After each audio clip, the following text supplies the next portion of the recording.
Paper doesn't burn, Comrade Warrant Officer, I said, not taking my eyes off the delivery note.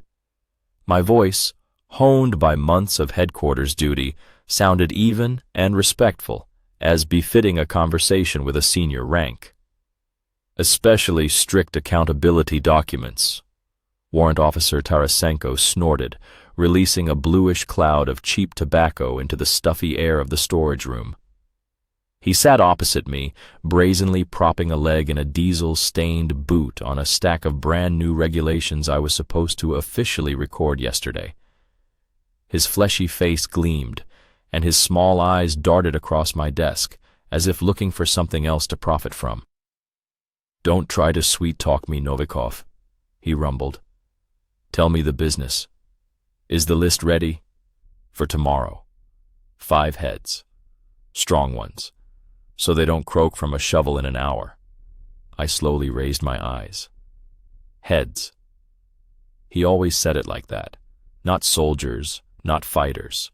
Heads, like livestock at a fair. Silently, I pushed him the neatly typed sheet of paper. My privilege, my armor. An old Underwood typewriter that had saved me from drill, forced marches, and daily humiliation in the company. I was the clerk, Private Sergei Novikov, but for everyone. The clerk. Untouchable. Almost. Tarasenko scanned the names. His thick finger stopped on one. Shevchenko. Is that the little newbie from the last draft? He's puny. He's not puny, Comrade Warrant Officer. He's wiry, I replied calmly. From the village, used to that kind of work. And most importantly, quiet. Won't ask questions. That was a lie. Ivan Shevchenko was not just quiet, he was scared half to death. In 2 months of service, he didn't seem to have understood where he'd ended up. His huge, eternally frightened eyes looked at the world as if he was about to burst into tears. An ideal head. Wouldn't complain, wouldn't run away. He'd dig from dawn till dusk, and after dusk till dark, for a bowl of slop and the chance not to be beaten by the old-timers tonight. All right, Tarasenko nodded with satisfaction, stuffing the list into the pocket of his greasy Afghan jacket. Your share is in the drawer. Canned meat and condensed milk. And this? Keep your mouth shut. Or clerks also do KP, and end up in the guardhouse. And from there, deployment to Chechnya is quickly processed. Got it? He wasn't threatening. He was simply stating a fact. This was his universe, his rules. In this unit, lost in the mud and timelessness of the mid-90s, Warrant Officer Tarasenko was God. Not the battalion commander, not the chief of staff, who only saw the parade ground side and the beautiful reports that I wrote for them, but precisely him, Tarasenko, the head of the Pole Depot and the unofficial owner of the soldiers' souls. Every morning he drove 5 or 10 soldiers in his rattling GAZ-66 truck to the site, as he called the private construction sites and dachas of the local nouveau riche. In the evening he brought back exhausted, dirty men who fell onto their bunks and fell into a dead sleep. He kept the money for himself. The soldiers got nothing. Sometimes, out of the goodness of his heart, he might bring a loaf of bread or a couple of cans of stew for everyone. That was considered a royal gift. Yes, Comrade Warrant Officer. Understood, I said crisply, looking at the wall. He got up, making the old chair under me creak. That's the spirit, Novikov. You're smart. That's why you're sitting in headquarters and not shoveling shit in the latrine. Appreciate it. The door slammed. I sat motionless for a few seconds, listening to the receding footsteps. Then I slowly opened the desk drawer. There, next to a stack of clean paper, lay a can of Great Wall stew and a can of condensed milk. My payment, for silence, for the list, for the fact that I, Private Novikov, was an accomplice. I slammed the drawer shut in disgust. I didn't want to eat. There was a lump in my throat. The main thing is to survive, I repeated to myself, like a mantra. Just survive these 18 months and get out. This isn't my war. But with each passing day, it became harder and harder to believe it. The door opened again, this time without knocking. Lieutenant Roman Zhukov stood on the threshold. Straight A graduate. Idealist. That's what they called him behind his back. He had arrived at the unit a month ago, fresh, full of regulations and a naive belief in military duty and justice. He hadn't yet understood that the regulations here were just as much paper as the one I printed the lists for Tarasenko on. A fiction. Private Novikov. His voice was sharp and unusually clear for these walls. I'm looking for Private Shevchenko. He's not in the company. The duty officer says he's on work detail. What work detail? He's not in the work detail book. I stood up, straightened my tunic. I was all politeness with officers. Comrade Lieutenant, permission to report. Private Shevchenko has been assigned to maintenance work on the territory of the unit. On the verbal order of... I paused meaningfully. Senior Warrant Officer Tarasenko, for supply needs. Zhukov squinted. He wasn't a fool. He saw the empty warehouses, the hungry soldiers, and the perpetually drunk officers. He just hadn't yet accepted the rules of the game. What supply needs, Novikov? Why is there no order? Why isn't the soldier in the location at the required time? You're the clerk. You should know the procedure. I know the procedure, Comrade Lieutenant. My voice became slightly colder. The arrogance I usually kept hidden from my superiors was starting to seep through. The system is that there are verbal orders, and they are carried out. Private Shevchenko is unloading supplies at the fuel depot. He'll be back in the company by supper. A lie. Smooth, well-worn. Shevchenko was probably mixing concrete somewhere outside of town, dreaming of a stale piece of bread. Zhukov stared intently at me. There wasn't hatred in his gaze, more like disappointment and a kind of stubbornness. It was as if he was trying to see a soldier in me, not just a staff weasel. I see. Unloading, is he? He nodded slowly. I'll check. And if he's not there, Novikov, you'll be in trouble, and so will your warrant officer. He turned and left. I sat back down. My heart was pounding. Zhukov was a problem. He wasn't one to just wave things off. He'd dig. And if he dug deep enough, heads would roll. And Tarasenko would make sure mine was the first, because, as I myself had said, paperwork doesn't burn. And my lists, my invoices, they're a direct ticket to the disciplinary battalion. I left the supply room. I needed to go to the company, pick up some pay sheets. The barracks corridor reeked of chlorine, foot wraps, and hopelessness. At the end, by the latrine, 2 newbies were scrubbing the floor under the supervision of a second year. They were crawling on their knees with wet rags, and the sergeant was lazily nudging one of them in the side with his boot. Faster, you maggot! God damn it! You think I'm going to sit here with you until I get discharged? I passed by them without deigning to give them a glance. They were a different caste, the lower rung. I was one of the privileged. I slept an hour later, didn't have to do duty in the company, didn't stand watch. I ate condensed milk while they split 1 cigarette 5 ways. They hated me for it, silently, fiercely. I felt it in my back every time I walked down the corridor. The sleeping quarters were empty and cold. Neatly made bunk beds stood in even rows.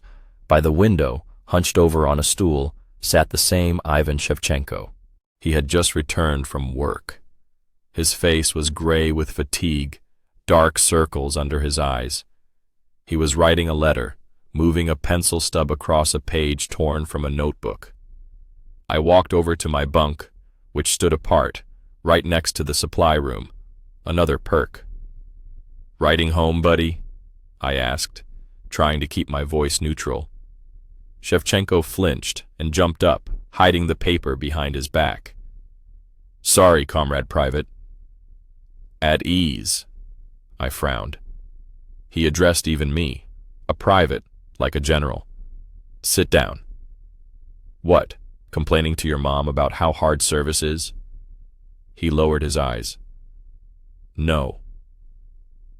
I'm writing that everything's fine, that the food is good, that I'll be getting my specialist certification soon. He was lying, just like I had lied to Lieutenant Zhukov half an hour ago. We all lied here, to ourselves, to our families, to each other. Good job, I said dryly. That's right. No need to upset them. I opened my bedside table. My hand instinctively reached for the can of condensed milk. For a second, I had a wild, irrational urge to give it to this beaten-down kid. Just give it to him. But I immediately checked myself. Why should I? Every man for himself. He's a newbie. His place is to slave away and endure. My place is in headquarters. I made my choice. He made his when he couldn't dodge the draft or bribe the draft board. At that moment, Sergeant Grigory Nazarov, nicknamed Bear, entered the barracks. A senior soldier, 3 months from discharge, huge, broad-shouldered, with a heavy, bovine gaze. He was Tarasenko's right-hand man in the company. He was the one who picked out the targets and made sure they kept their mouths shut. "Oh, the scribe has come out to the people," he rumbled, stopping in front of me. He reeked of stale beer and sweat. "What, counting your papers?" "Mine, Sergeant Nazarov, not yours," I replied, looking him straight in the eye. "You had to keep up appearances with the senior soldiers. Show weakness and they'll devour you. Even a staff weasel. Listen, you desk rat." He stepped closer, looming over me. "You better not get cocky. Your place is at the typewriter, and mine is here. And I decide who breathes how here. Got it?" I was silent. He was stronger. He could knock me into the floor with one blow, but I had Tarasenko backing me, and the chief of staff. It was a complex web of connections, and Bear knew it. "Tarasenko told me you put that weakling down for tomorrow's project." He nodded toward Shevchenko, who had shrunk on his stool, afraid to breathe. "Why? He'll kick the bucket there. You needed Boxer or someone stronger." "Boxer got back from the brig yesterday. He's angry. Might say something he shouldn't," I retorted calmly. "And this one," I nodded at Shevchenko, "will just silently gnaw at the ground. Exactly what we need. Fewer problems." Bear thought for a second. Then his face broke into an unpleasant smirk. "You're not so simple, scribe. You've got a brain in your head, you bastard." "Fine. Let it be him. But if he kicks the bucket there, I'll skin you alive. Personally." He turned and walked toward the exit, slapping one of the passing newbies hard on the back of the head along the way, just because, for good measure. I looked at Shevchenko. He was still sitting there, his head sunk into his shoulders.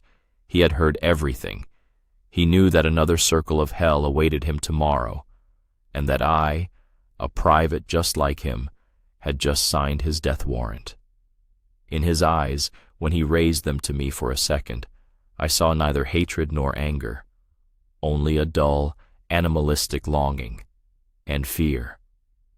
In the evening, during roll call, as the company commander read out the orders for the next day, Shevchenko's name was announced in the list of personnel departing to the disposition of the head of the POL depot for the execution of labor duties. Lieutenant Zhukov, standing on the left flank of the officers' formation, tensed up.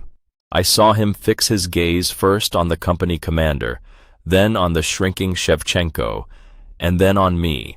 I stood aside with my folder, as always, uninvolved, just a chronicler of events. "Comrade Captain," Zhukov said loudly, breaking formation. "Private Shevchenko was already on such duties today. According to regulations, the soldier is entitled to rest." The captain, a tired 40-year-old man who had a couple of years left until retirement and didn't give a damn about anything, sighed heavily.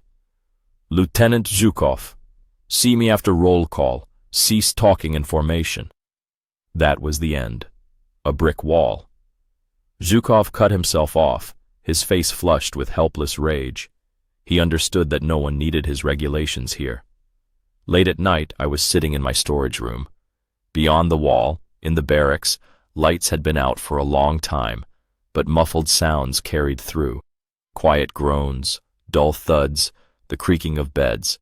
The old-timers were having fun. It was as commonplace as the morning wake-up call. I took a can of condensed milk from the nightstand, pierced 2 holes in the lid with a bayonet knife, and took a swig.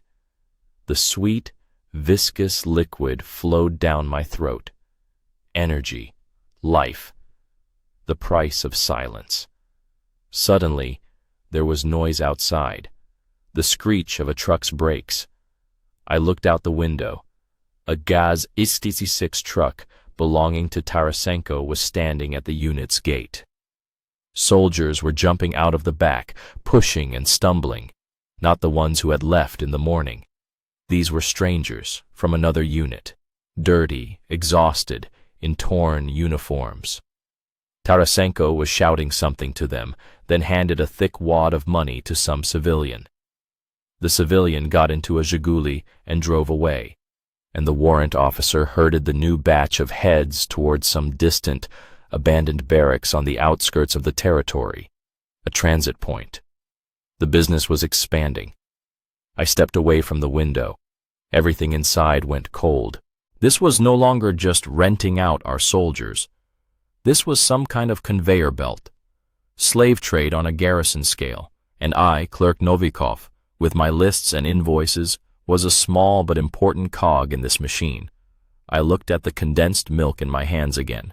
Suddenly it seemed sticky and dirty, like blood. I went to the trash can and, after a moment's hesitation, threw the can in.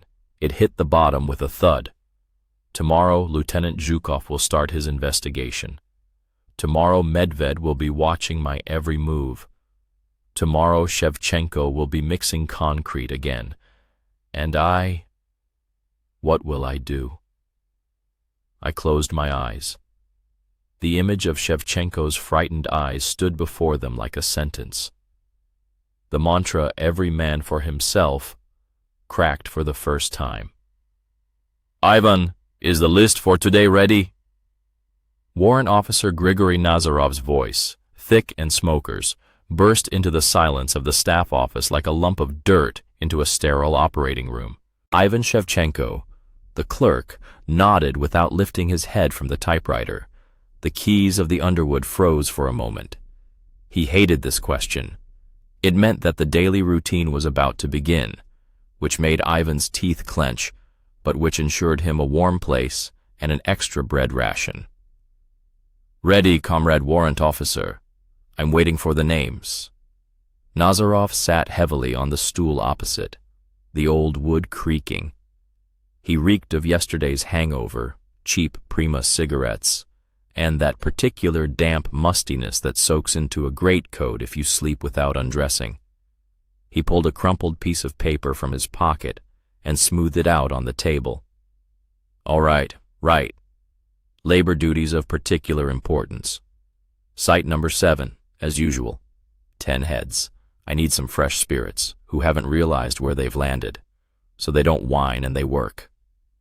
Ivan inserted a new sheet into the typewriter, placing carbon paper underneath. His fingers, accustomed to this ritual, moved on their own. List of personnel assigned to work at Site number 7. Site number 7.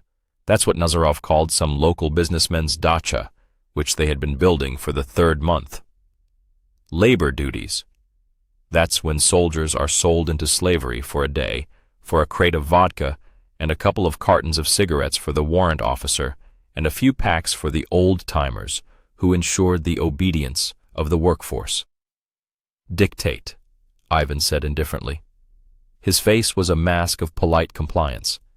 Inside, however, he was disdainfully sorting through candidates in his mind, those who were unlucky, who didn't have any fellow countrymen among the old-timers, who couldn't grease the palm of the cook or the quartermaster, cannon fodder, construction fodder. Okay, Bondarenko from the 2nd Company. That tall one, let him dig trenches. Tarasenko. He seems to be from the village, used to a shovel. Let's have some more. Nazarov scratched his unshaven chin. Someone from the replacements. Who's the most downtrodden there? Ivan opened the personnel register. His kingdom. Everyone was here, with dates of birth, addresses, civilian specialties, and notes about disciplinary actions. He was the god of this small paper world. With a single stroke of the pen, he could send a man to guard duty at a distant post where the wolves howl, or to the kitchen, where there's always a chance to snatch a piece of butter, or he could send him to site number 7. Private Kuznetsov reporting, Comrade Warrant Officer, drafted 2 weeks ago. Orphan, Ivan reported coldly. He knew that this detail, orphan, was like a mark of quality for Nazarov. No one to complain, no one to look for him. Ah, an orphan. That's good. That's excellent. Write down Kuznetsov. And another. The door of the clerk's office creaked open again. A young lieutenant stood in the doorway. Tall, trim, in a perfectly pressed uniform that looked like a tuxedo in this dilapidated dump. His face wore something no one had seen here in a long time, idealism and faith in regulations. This was the new commander of the 1st Platoon, Lieutenant Roman Zhukov, who had arrived at the unit 3 days ago. Permission to enter, Comrade Warrant Officer. His voice was clear, by the book. Nazarov slowly turned his head. A flash of irritation crossed his face. A new officer was always a problem. He didn't know the rules of the game yet. What do you want, Lieutenant? We're busy, dealing with state affairs. Nazarov waved his hand toward Ivan and his typewriter. I'm here on state business, as a matter of fact. Roman Zhukov stepped inside. I can't find Private Mikhailov in my platoon. The duty officer says he's on assignment. I checked the duty roster. He's not there. Where is my soldier? Nazarov smirked. He looked at Ivan, then back at the lieutenant. Your soldier, Lieutenant, is toiling for the good of the motherland at an important economic facility. What facility? Where's the order? As the platoon commander, I need to know where my subordinate is. That's a direct violation of regulations. Nazarov winced at the word regulations, as if he had a toothache. Listen, Lieutenant. Did you just graduate from school yesterday? Regulations. This is life, not regulations. There's an order from a senior officer. My order. Got it? Ivan froze, listening to the argument. He could feel the tension in the air thickening. This was the first challenge to the system he had seen in his 1.5 years of service. A stupid, doomed challenge. He mentally placed bets on how long this lieutenant would last. A week? 2? Comrade Warrant Officer, you are not my senior officer. You are a warrant officer. I am a lieutenant, and I demand that you provide me with a written justification for my soldier's absence from the unit. Otherwise, I will be forced to report the abuse of authority and the possible theft of government personnel to the regimental commander. Zhukov spoke the last words slowly, with emphasis. Silence hung in the clerk's office, broken only by the buzzing of a lone fly under the ceiling. Nazarov turned crimson. He rose from his stool, and his massive figure seemed to fill the entire space. What are you, Lieutenant? Immortal? Or do you want to go to Chechnya and quote regulations to the Chechens there? He hissed, looming over Zhukov. What are you sticking your nose into, pup? Ivan felt a chill run down his spine. He knew that the threat of Chechnya was not an empty one. A couple of notations in your service record from the right officer, and the next helicopter would whisk you away to Grozny, where life is measured not in years, but in hours. But Roman Zhukov did not flinch. He looked the warrant officer straight in the eye. I'm sticking my nose into my platoon, and I'm responsible for my men. Where is my soldier, Nazarov? Addressing the warrant officer by his last name was unheard of insolence. Nazarov was taken aback for a second. He turned to Ivan, seeking support, but the clerk stared at the typewriter, pretending to be nothing more than a piece of furniture. "Don't get me involved," his whole being cried out. "I'm just typing." "All right, come with me, smart guy," Nazarov growled, grabbing Zhukov by the sleeve. "Come on, I'll show you your soldier, and the rest of them too." They left. Ivan exhaled. His heart was pounding. This lieutenant was an idiot, a holy idiot. He was going to ruin everything now, and not just for Nazarov.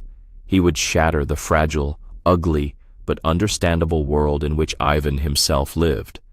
A world where you could get a piece of sugar for the right piece of paper, where silence was golden and knowledge was power.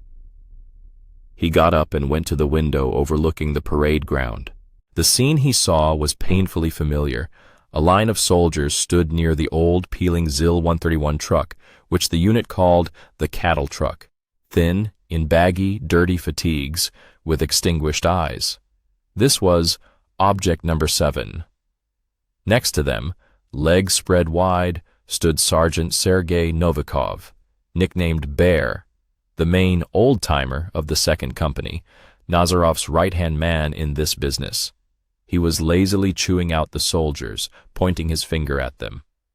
Nazarov and Zhukov came out onto the parade ground. The warrant officer barked something angrily at the Bear. He nodded and approached the lieutenant. Sergei Novikov was shorter than Nazarov, but broader in the shoulders, radiating a dull animal strength. Ivan couldn't hear what they were saying, but he saw Roman Zhukov trying to prove something, waving his arms. He was pointing at the soldiers, at the truck. The Bear listened to him with a smirk and then said something short. Zhukov fell silent. Then the Bear turned to the line. "Private Mikhailov, step forward!" The very soldier the lieutenant was looking for stepped out of the line. A hunted-looking kid, a year younger than Ivan. "Comrade Lieutenant has a question for you," Novikov drawled mockingly. "Where are you, soldier?" Mikhailov looked fearfully at Zhukov, then at the Bear, then at Nazarov. His lips were trembling. I'm on work detail, Sergeant." "Voluntarily?"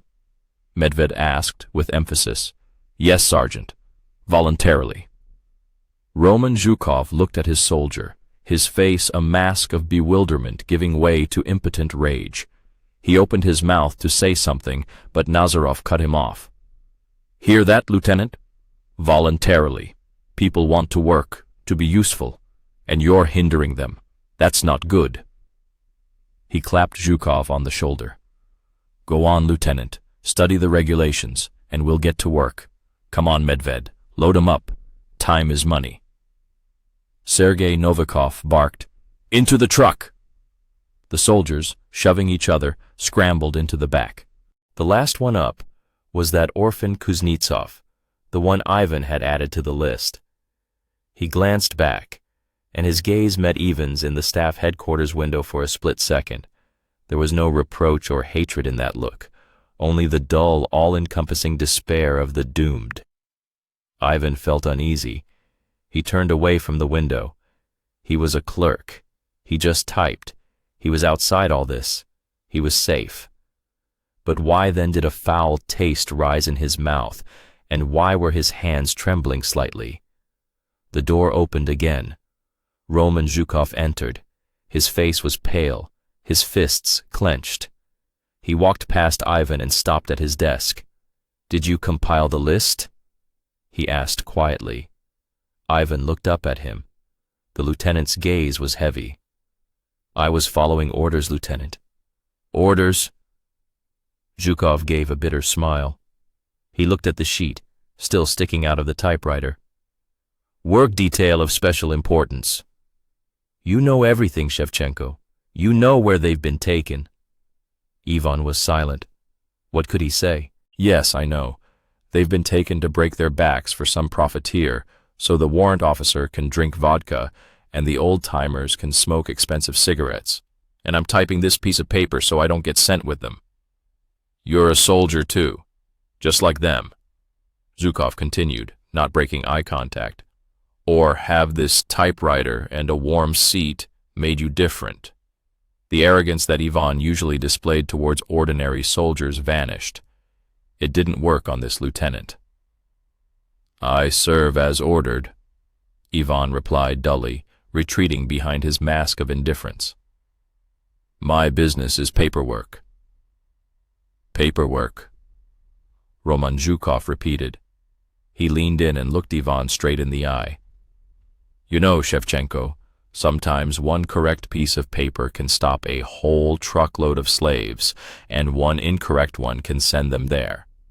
And the person who types it isn't just furniture, he's an accomplice.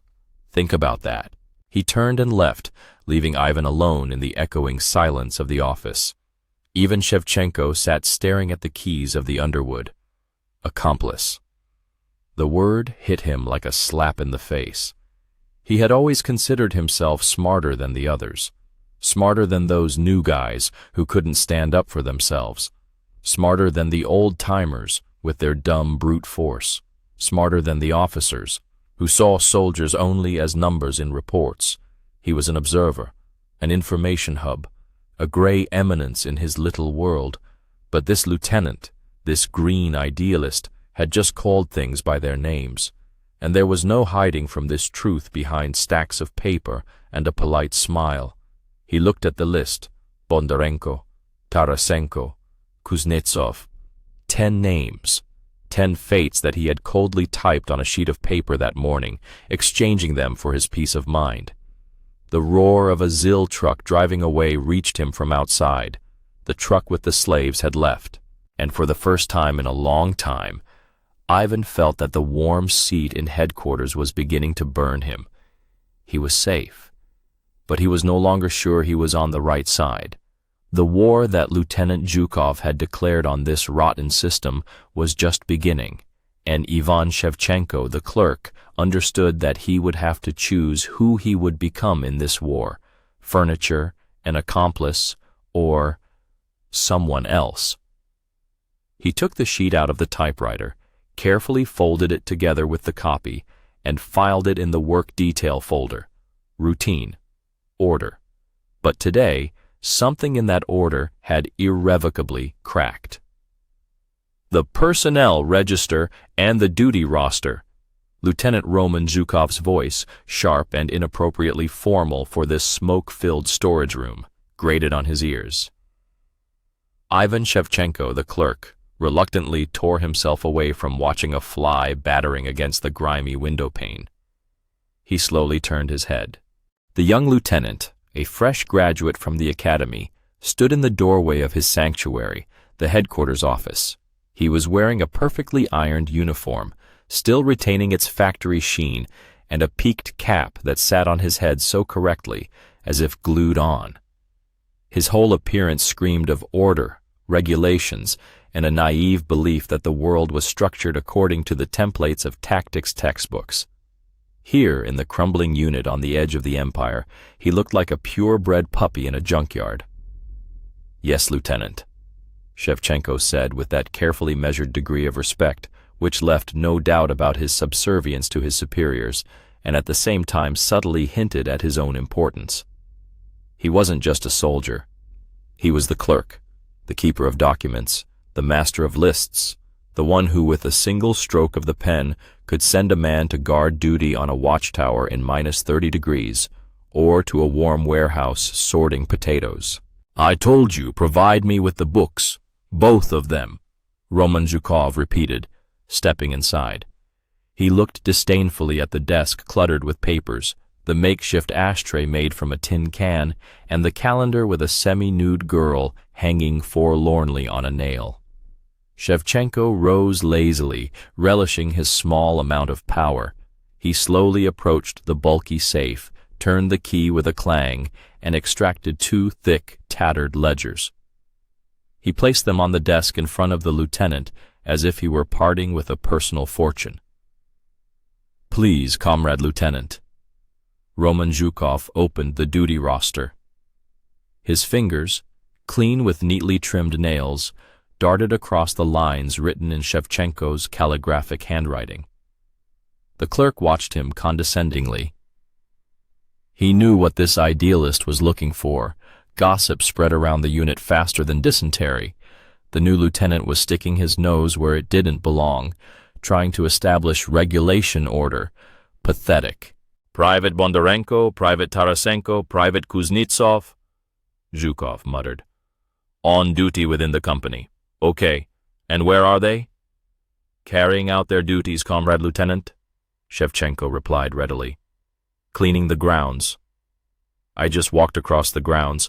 All I saw was the wind blowing cigarette butts and Sergeant Novikov smoking at the entrance to the barracks.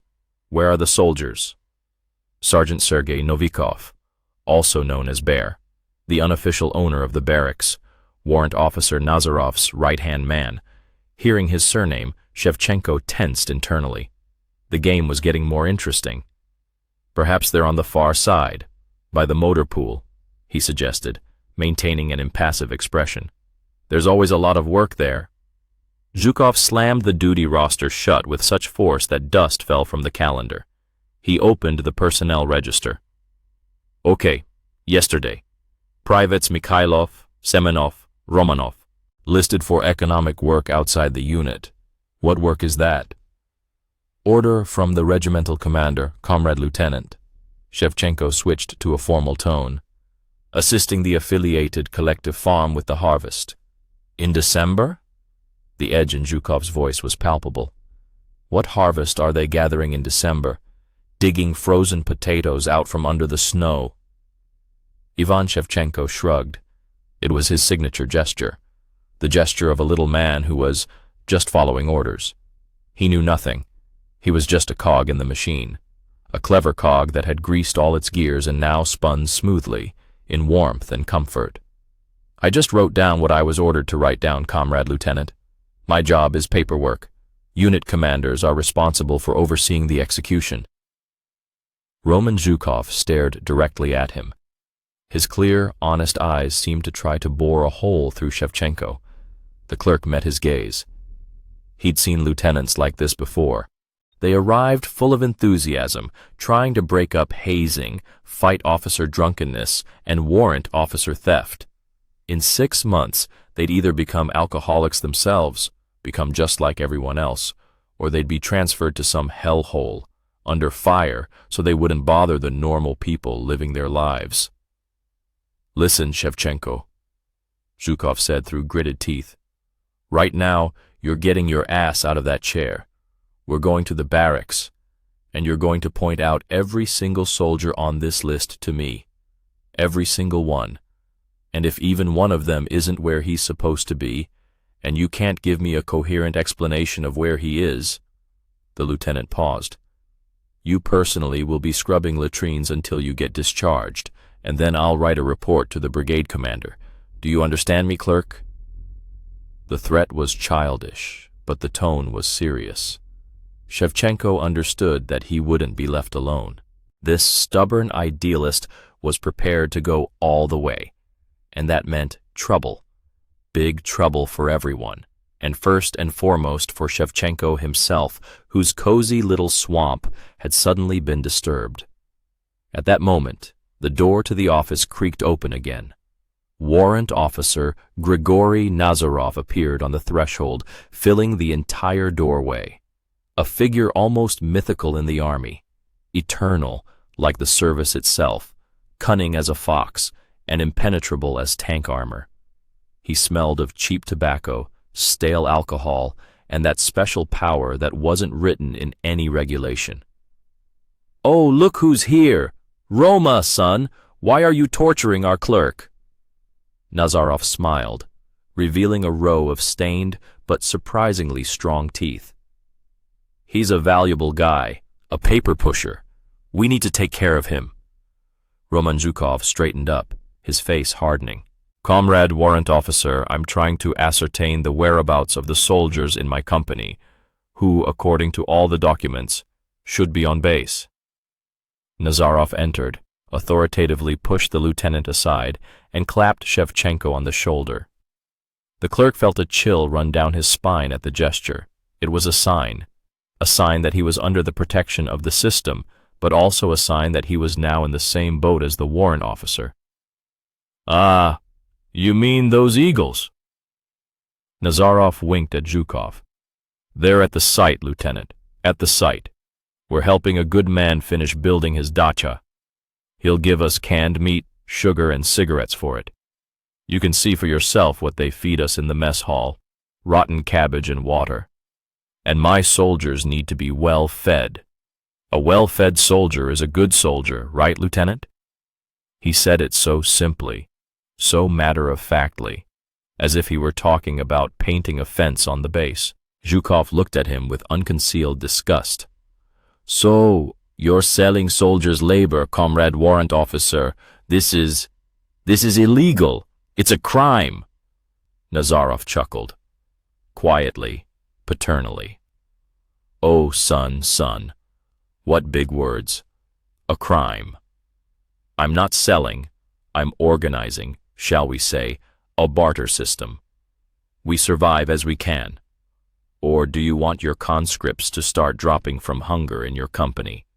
Or, God forbid, they'll be sent to Chechnya, and they won't be able to hold a rifle? I take care of them, Lieutenant, in my own way, and you with your regulations. Regulations are good when there are plenty of bullets and grub, but when there's neither, the main regulation is your resourcefulness. Right, Shevchenko?" He slapped the clerk on the shoulder again. Ivan Shevchenko nodded silently, looking at the desk. He felt caught between a rock and a hard place. On one side, the correct but dangerous lieutenant who could ruin his well-established life. On the other, the all-powerful warrant officer who provided him with that life. The choice was obvious. I'm not aware of the details, Comrade Warrant Officer," he mumbled. "My business is paperwork." "That's it!"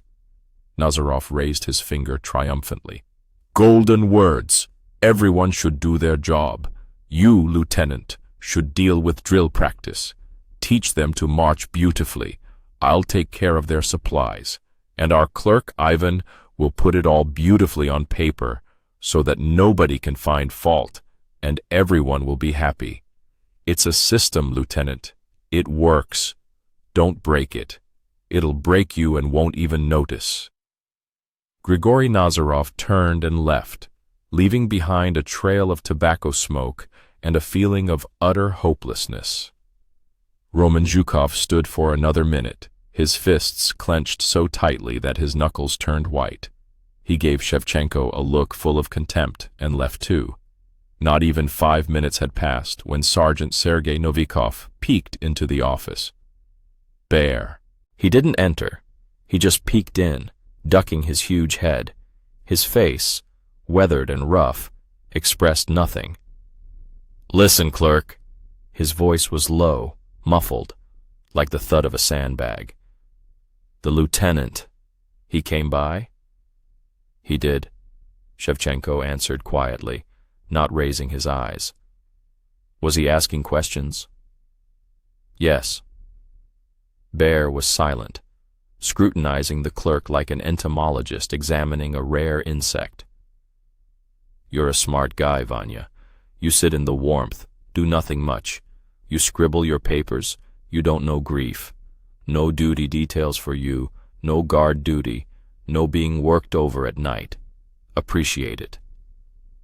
It wasn't a threat, it was a statement of fact, cold and weighty, like the butt of an assault rifle. "I do," Shevchenko whispered. "Then keep appreciating it. And this lieutenant, he's here today, gone tomorrow. They'll transfer him, or he'll run away himself. But we'll stay. And Warrant Officer Nazarov will stay. And I'll stay. Remember where your place is, clerk. No unnecessary moves. Got it?" "Got it," Ivan answered even more quietly. Bear nodded and disappeared as silently as he had appeared. Shevchenko was left alone. He sat down at his desk, took a pen. His hands were trembling slightly. His cozy, safe little world, built on compromises and petty favors, had cracked. He hated this Lieutenant Zhukov, hated him for his correctness, for his regulations, for bringing a fresh wind into their rotten swamp that threatened to stir up all the muck from the bottom. In the evening, as he walked from headquarters to the barracks, he saw them, the same ones, on work detail. About 5 conscripts, dirty, exhausted. They reeked of cement dust and sweat. They were carrying a net bag with groceries, several cans of stewed meat, loaves of fresh bread, packs of cheap cigarettes. They walked with their heads down, trying not to meet anyone's gaze. One of them, a skinny kid with frightened eyes, stumbled and almost fell right at Shevchenko's feet. "Watch where you're going, boot," the clerk said disdainfully, stepping back to avoid getting his polished boots dirty. The kid muttered an apology and trudged on after the others. They passed him like shadows and disappeared into the twilight of the barracks. And Shevchenko remained standing on the parade ground, breathing in the frosty air. For the first time in a long time, he felt something other than smug complacency. It was a strange, unpleasant feeling, a mixture of pity and disgust. Pity for these disenfranchised slaves and disgust for himself, the same kind of slave, only in a more gilded cage. He returned to his warm office, which smelled of paper and sealing wax, his world, his fortress. He opened the duty roster. The lines, written in his perfect handwriting, now seemed false and ugly. Work detail. He looked at the empty column for tomorrow. His hand reached for the pen on its own. He could write new names there. He could not write them. He could lose the book. He could give it to the lieutenant.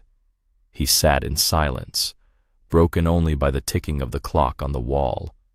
All his service, all his well-being came down to this simple choice: to side with the truth, which no one here needs and is as dangerous as a bare wire, or to remain in the shadows, in his cozy burrow, and continue to pretend that nothing is happening. He was the clerk. His business is paperwork. And paper, as they say, can take anything. He dipped his pen in the inkwell. Why couldn't this lieutenant just leave things as they were? Why did he need this? Now everyone will have to make a choice because of him. And Shevchenko suspected that whatever choice he made, his peaceful life was over. Nazarov, Medved, Bear, Zhukov. They had transformed from abstract figures into real forces tearing his little world apart, and for the first time in his service, Ivan Shevchenko was genuinely scared. "There," Ivan Shevchenko whispered, dipping the tip of his pen into the inkwell. He carefully, in the calligraphic handwriting his chief of staff appreciated, wrote in the personnel register, "Private Novikov, SV, on duty in the motor pool. Private Tarasenko." He stopped. Tarasenko's name wasn't on the list. He crossed it out, trying to make it look like an accidental blot, and wrote the correct one. Private Bondarenko, UG, on duty in the motor pool.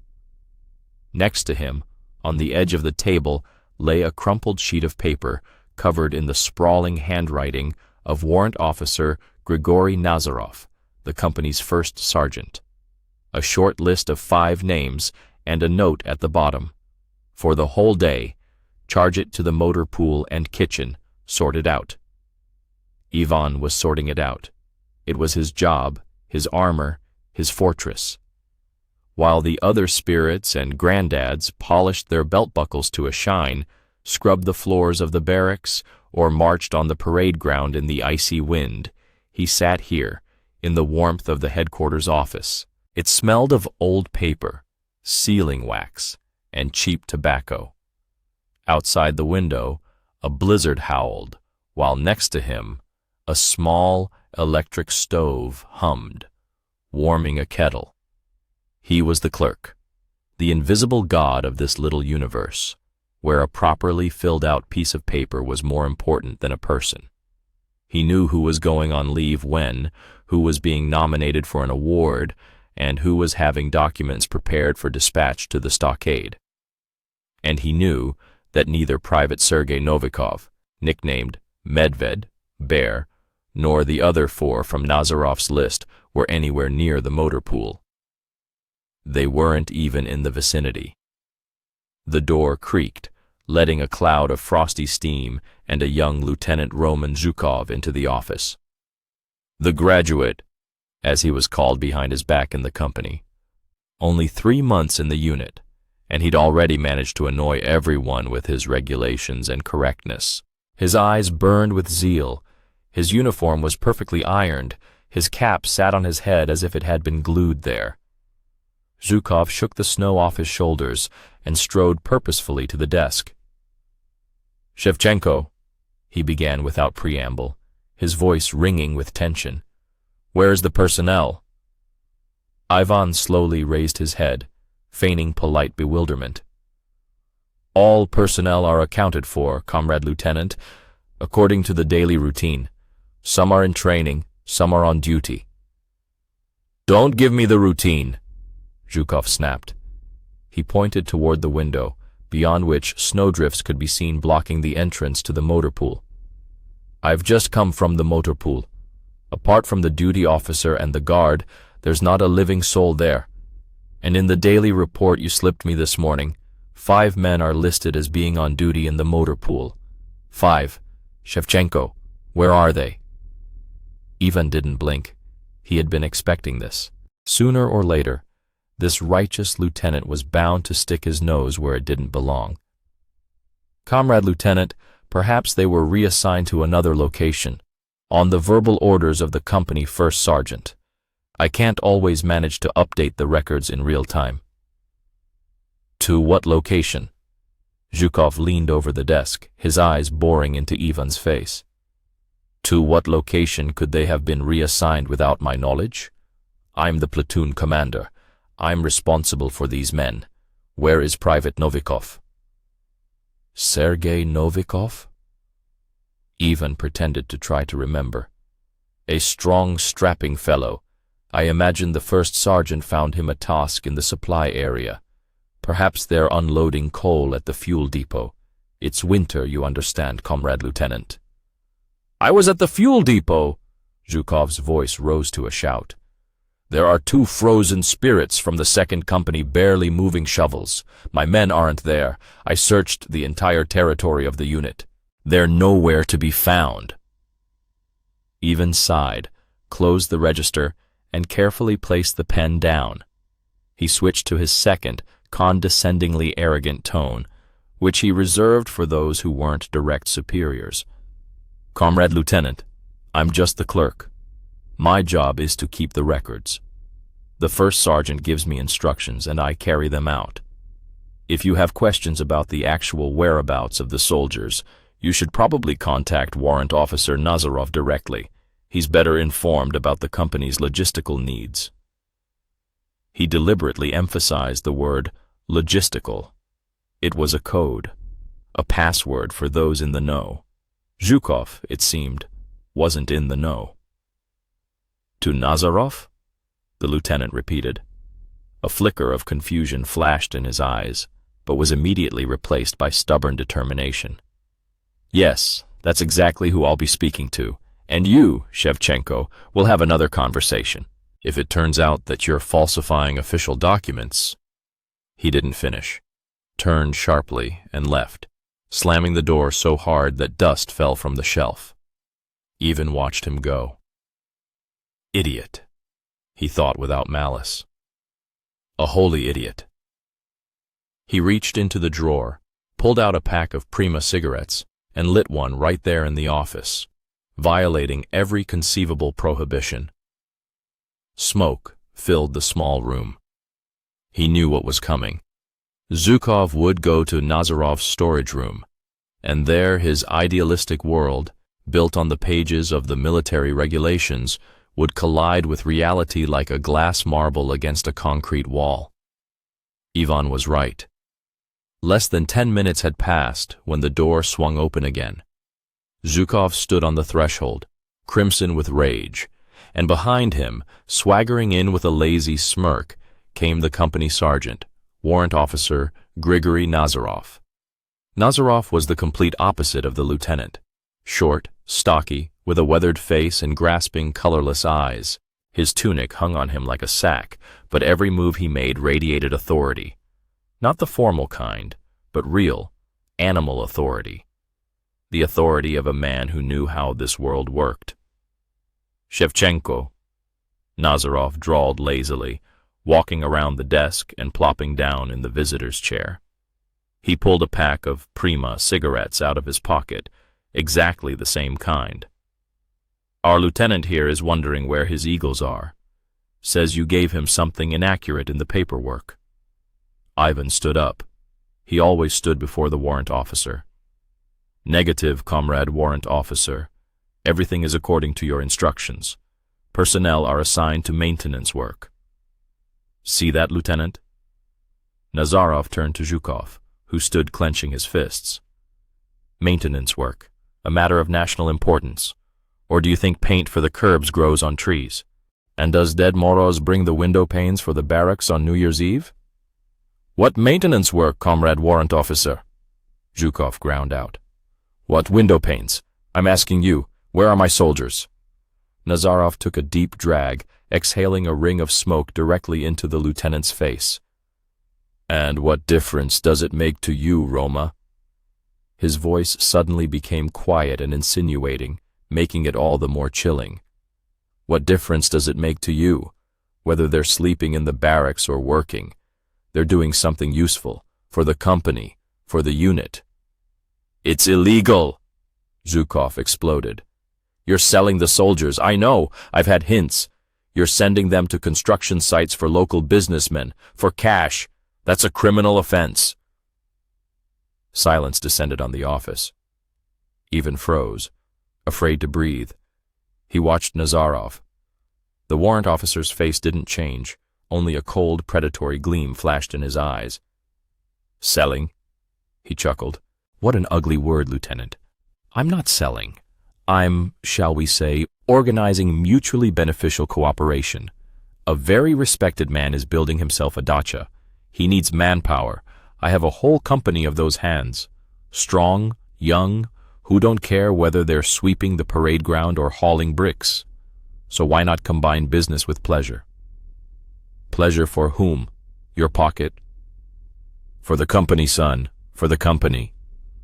Nazarov patted the lieutenant on the shoulder in a fatherly manner, but Zhukov recoiled as if burned. Take a look around. Everything's falling apart. The country's in chaos. We were allocated 3 tons of coal for the winter. 3 for the entire unit. We'll burn that until December. And then what? Gnaw icicles? And with the money from this, as you call it, crime, I bought 10 tons. And firewood. And I throw some meat into the mess hall for the men once a week, instead of just rotten cabbage. And I patch up your soldiers' boots because you can't get anything from the quartermaster's depot.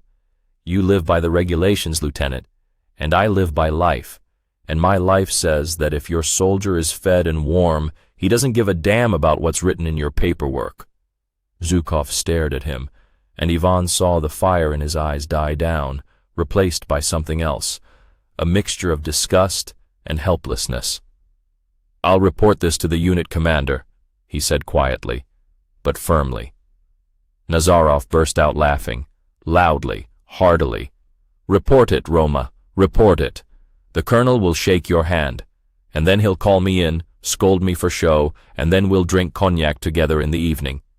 Thanks to his sauna, which my eagles built for him last year. You think you're the only smart one here? You've joined the system, Lieutenant. And the system is like a swamp.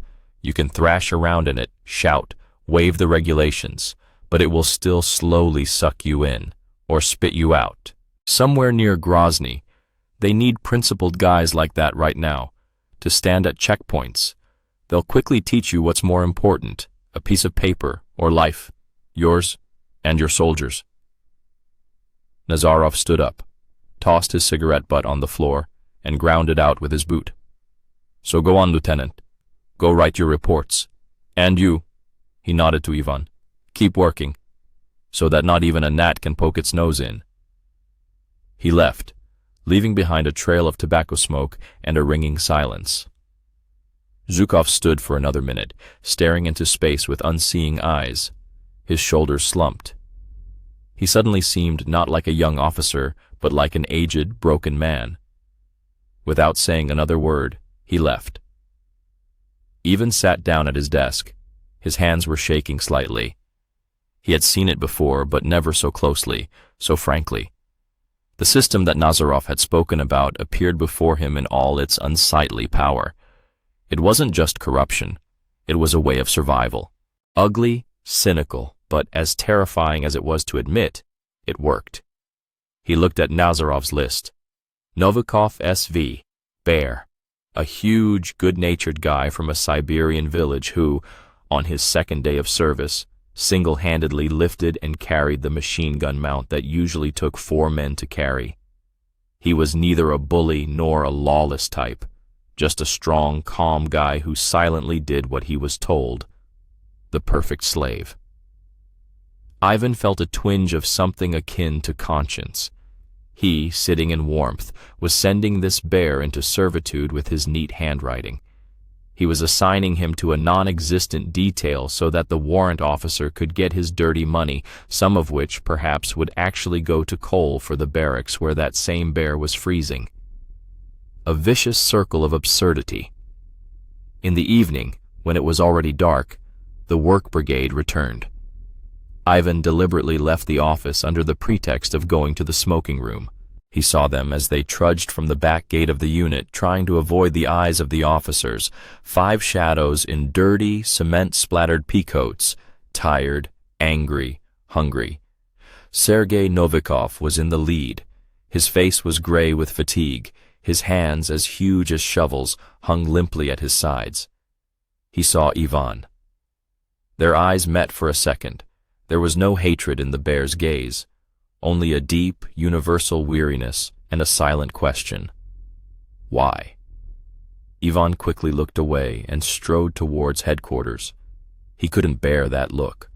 For the first time in his service, his cozy little world, built on papers and connections, cracked. He was not just an observer. He was an accomplice, a small but important cog in the machine that ground down people like Sergei Novikov. Back in his warm office, he sat down at his desk and stared for a long time at the ledgers, the stacks of papers, his pen. It all seemed fake, deceitful now. His armor turned out to be cardboard. Behind it was nothing but fear. Fear of ending up in the bear's place, bending his back at some businessman's dacha. Fear of falling out of favor with Nazarov. Fear of ending up in Zhukov's place, an idealist whom the system was about to crush. He opened a new form. He needed to prepare a report on the expenditure of ammunition in training exercises. His hand automatically wrote out even, beautiful letters. But inside, something was irrevocably broken. He no longer felt safe.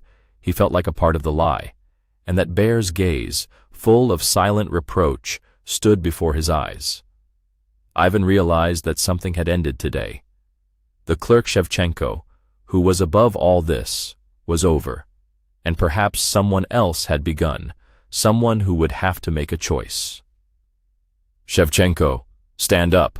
Lieutenant Roman Zhukov's voice cut through the silence of the headquarters office like cracked glass. Ivan Shevchenko, the clerk, flinched, almost blotting the personnel record. He slowly rose, standing at attention before the young officer. The starched collar, which he had struggled to wash the night before, felt pleasantly cool on his neck, a small privilege unavailable to the common mortals from the barracks. "At ease," Zhukov threw out, but there wasn't a trace of relaxation in his voice. He went around the desk, cluttered with neat stacks of papers, and stopped so close that Ivan could smell the cheap shipper cologne that the lieutenant used to try to mask the ingrained smell of the barracks' dampness. Zhukov's eyes, usually youthful and bright, were now dark and piercing. "Listening, comrade lieutenant," Ivan said in his usual measured tone. a little obsequious for an officer, but with a barely perceptible hint of superiority that he allowed himself only here, in his paper kingdom.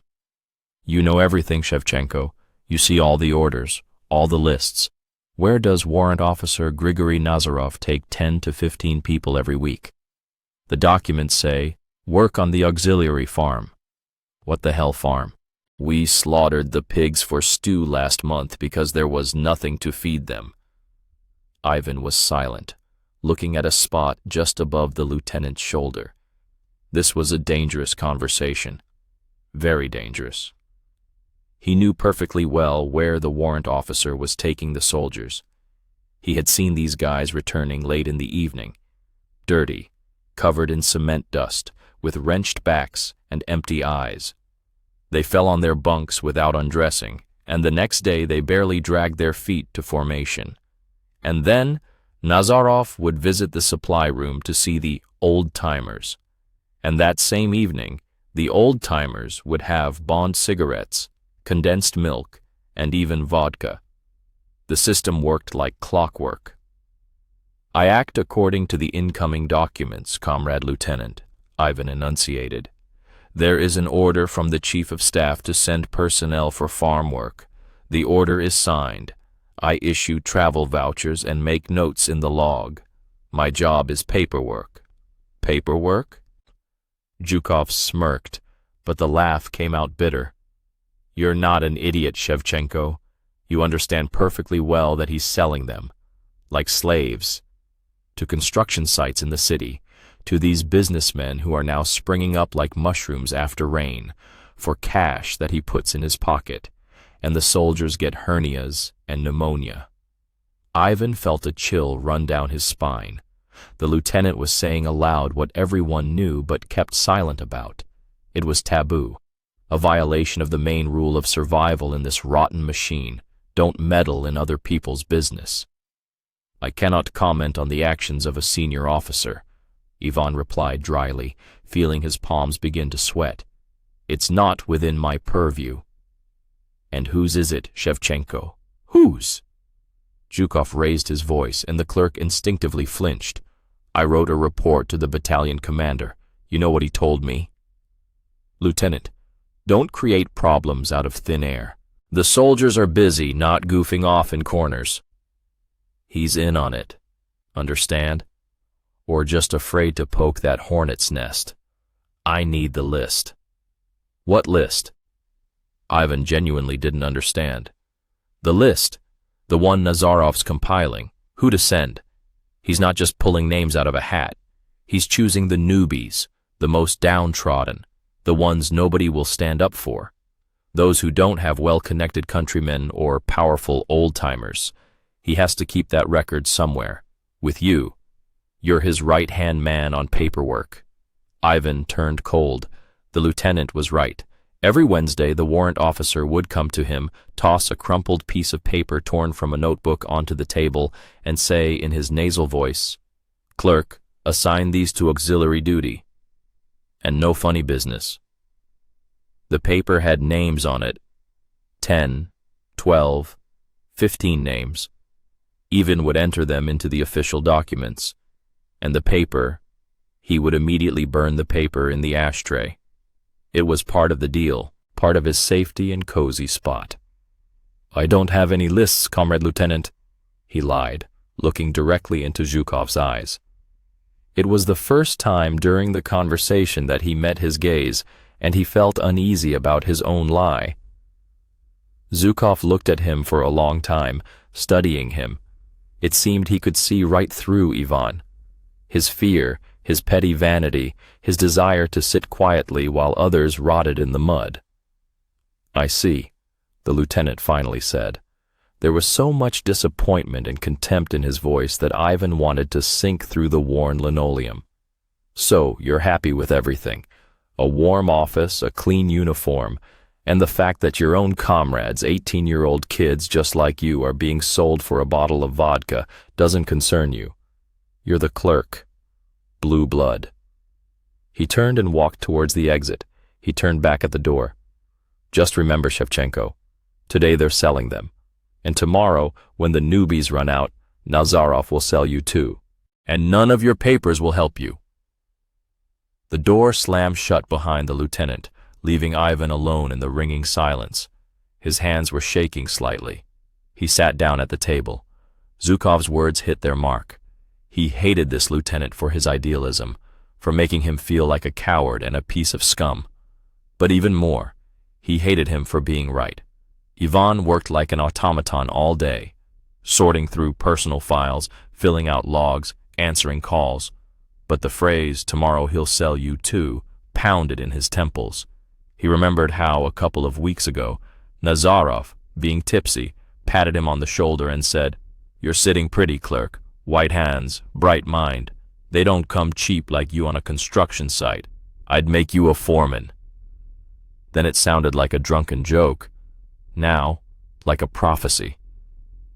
Towards evening, when almost no one was left in headquarters, the door to the office opened again. Sergei Novikov, a soon-to-be discharged soldier nicknamed Bear, stood on the threshold. Huge, broad-shouldered, with a heavy bovine gaze, he was Nazarov's tacit enforcer in the barracks.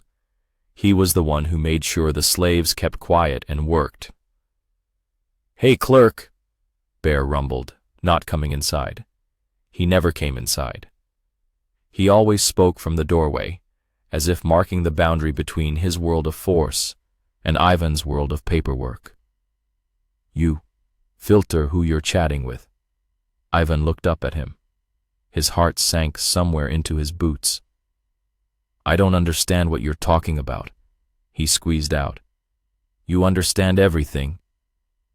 Novikov lazily scratched the back of his head. "Our lieutenant, Daisy, a damn do-gooder, running around here, fussing. Don't blab anything extra to him. He's a lieutenant today, and tomorrow he'll be sent to Chechnya to fertilize the ground, and the warrant officer and I will stay here. And you too, got it?" He wasn't threatening. He was simply stating a fact, and that ordinariness made it even scarier. His words captured the essence of their army world. Idealists burn out quickly, and the system built on fear and profit is eternal. "I understand," Ivan said quietly. "That's right." Bear chuckled, and turning around trudged heavily down the corridor. Ivan was left alone. Now he was trapped on both sides. On one, his conscience and Zhukov's contemptuous gaze. On the other, the dull, inexorable threat that Sergei Novikov and Nazarov's entire system carried. And fear won. He had already decided for himself that he wouldn't do anything. Survival is paramount. He would sit out his term in warmth and cleanliness, and then go home and forget all this like a bad dream. He was about to turn off the light and go to the barracks when his gaze fell on the trash can. There, among the crumpled drafts, lay a scrap of yesterday's newspaper in which bread had been wrapped. The headline screamed, "Officers and warrant officers of the Nth Division will appear in court for embezzlement and hazing. Nth Division. Neighboring." Ivan broke out in a cold sweat. So it's possible. So sometimes the system malfunctions. Sometimes justice, albeit lame, crooked, but still comes. He sat down at the table. His hands were no longer shaking. He thought about Zhukov, about his stupid, naive idealism, about his doom. And then he thought about those guys on the list.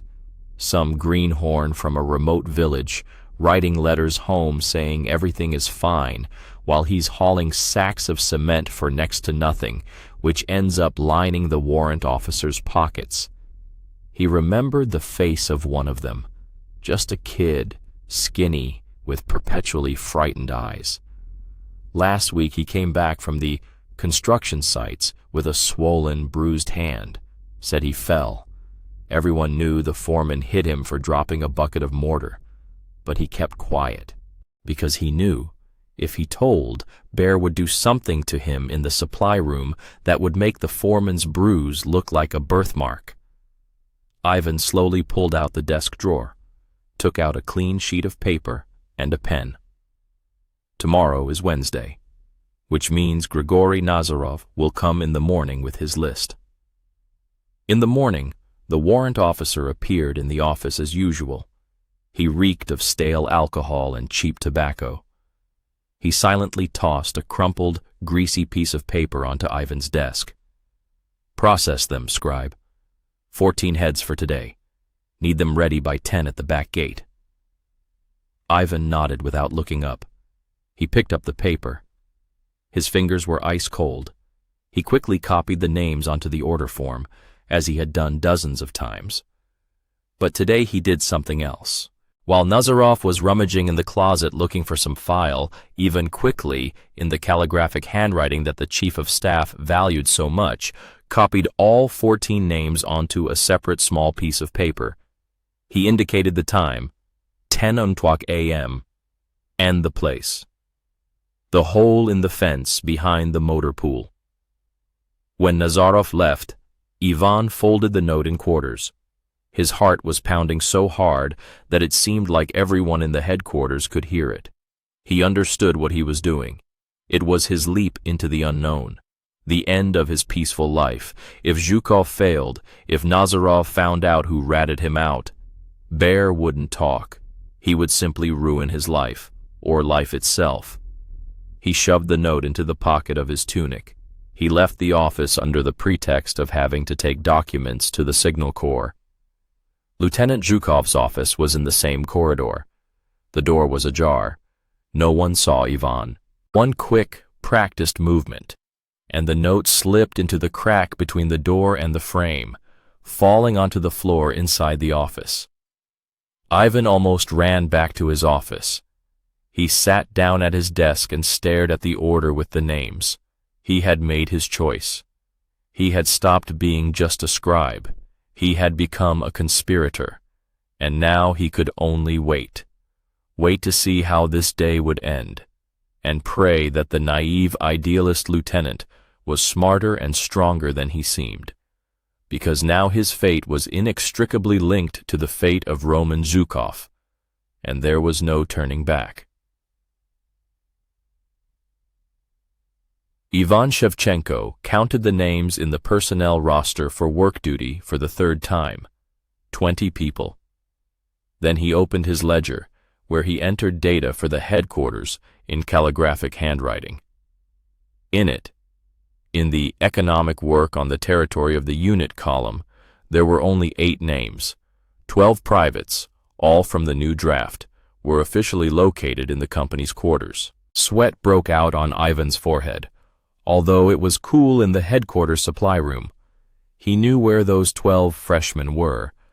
They were currently breaking their backs at the dacha of some local businessman, pouring government-owned cement into the foundation under the watchful eye of Warrant Officer Grigory Nazarov, and the money for their slave labor was already rustling in the warrant officer's pocket.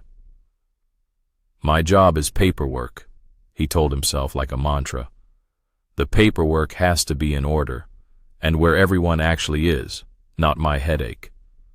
He carefully closed the register and placed it under a pile of orders for guard duty assignments. Out of sight, out of mind. His heart, however, hadn't felt anything for a long time. In a year and a half of service, he had learned the main thing. Don't get involved. Don't see, don't hear, don't know. It was the best armor, more reliable than any body armor, which they only issued before being sent to Grozny anyway. The door creaked. Ivan didn't even raise his head, habitually tossing over his shoulder. "What do you need? If you're looking for the chief of staff, he's with the brigade commander." "I need you, Shevchenko." A quiet but insistent voice made him flinch. Lieutenant Roman Zhukov stood on the threshold, young, only a couple of years older than Ivan himself, but with eyes in which the idealistic fire of a military school graduate had not yet gone out. Righteous, to the point of nausea. In the unit, neither the officers, who considered him an upstart, nor the old-timers, whom he prevented from living by the rules, liked him. "Listening, Comrade Lieutenant." Ivan straightened up on the stool, putting on his most obedient expression. Politeness with superiors is the key to a peaceful service. Roman Zhukov closed the door behind him, which was already a bad sign. Conversations behind closed doors in headquarters never boded well. He didn't beat around the bush. I know that you're keeping a double ledger for Nazarov. Ivan's heart skipped a beat and pounded somewhere in his throat. He felt the familiar sticky fear that he hadn't felt since his first months of service, when any tadpole could make you do push-ups until you passed out. Absolutely not, Comrade Lieutenant. I meticulously maintain records of strict accountability in accordance with the charter. Don't quote the charter to me, even. Zhukov moved closer, leaning his hands on the desk and looming over the clerk. His voice wasn't loud, but it had a steely edge to it. This morning I saw Grigory Nazarov leading a whole squad of spirits out of the unit. The exit log is blank. In your work log, 8 men painting the fence. 12 men have vanished, dissolved into thin air. Ivan remained silent, looking at his well-groomed, uncalloused fingers. Any word could be fatal. To confess would be to sign his own death warrant. Nazarov would grind him to dust. And not just him. The entire system on which their unit was based would chew him up and spit him out. To become a stool pigeon in the army is worse than being a deserter. I'm not aware, Comrade Lieutenant. My job is small. I write down what Warrant Officer Nazarov tells me to write. I'm a soldier, following orders. Orders. Contempt crept into Zhukov's voice. You call that an order? Selling your own guys into slavery. That's an order? Do you know that Private Bondarenko was brought back from that construction site yesterday? Broke his arm. Nazarov wrote it up as fell off the parallel bars during sports training. You wrote that report, didn't you, Shevchenko? Am I right? Ivan remembered. Yesterday evening, Nazarov, hiccuping drunkenly and reeking of alcohol, dictated the text of the explanation to him. Fell, woke up, cast. A standard scheme. And that guy, Bondarenko, still a fresh recruit, looked at him with hunted eyes while the medic clumsily applied the splint. There wasn't pain in those eyes, but animal terror.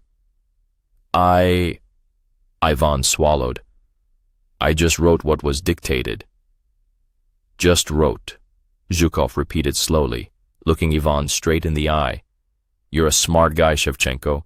You've got yourself the best job, clean, warm, at headquarters. While others are rotting in duty assignments or freezing on the training grounds, you're here shuffling papers. You think that makes you better than them? No. It makes you an accomplice. The lieutenant's words struck like blows, tearing away Ivan's armor of cynicism. He had always despised the combat troops for their stupidity and submissiveness, considering himself above that gray mass. And now this kid lieutenant was saying that he was part of the most vile thing in this army. What do you want from me, Comrade Lieutenant? Ivan's voice cracked. For me to go against the warrant officer? Against the old-timers who are making a living off this? Sergei Novikov, your bear, gets a carton of cigarettes and a can of stew for each of those runs. They'll hang me by my belt in the drying room the next day. I'm not asking you to go against everyone. I'm asking you to help me stop this. I need evidence, real lists, the logbook you're hiding under the orders. Make me a copy, and no one will know where I got it. I'll take this case to the prosecutor's office. Ivan gave a hysterical snort. The prosecutor's office. Here, in their godforsaken garrison, where the prosecutor drank vodka with the brigade commander, Zhukov was either a saint or an idiot. They'll eat you alive, Comrade Lieutenant, and not even blink an eye. They'll transfer you somewhere near Chita to a freezing garrison, at best, and at worst, they'll write it off as unsuccessful exercises somewhere on the border, and me, they won't even have to write me off. They'll just find me in the toilet with a heart attack. Maybe, Zhukov agreed unexpectedly calmly, or maybe not. But if we all sit in our burrows like this and just write what's dictated, how are we different from those who are doing this? You weren't always like this, Shevchenko. I read your personal file, graduated school with honors, first year of the institute. You used to be a person. Where did it all go? This question caught Ivan off guard. He himself no longer remembered when he stopped being that guy with burning eyes who dreamed of becoming a historian. The army had devoured him, leaving only a shell, a cunning, resourceful clerk, a master of forging signatures and making up false reports. Suddenly the door creaked again, and the heavy figure of Grigory Nazarov squeezed into the storeroom without asking permission. A greasy smirk played on his face, and his small, beady eyes pierced first the lieutenant and then Ivan. "Oh, look who's here. Ro-o man Mikhailovich," he drawled familiarly. "Inspecting our clerk? That's right. Discipline is paramount. How's duty, Ivan?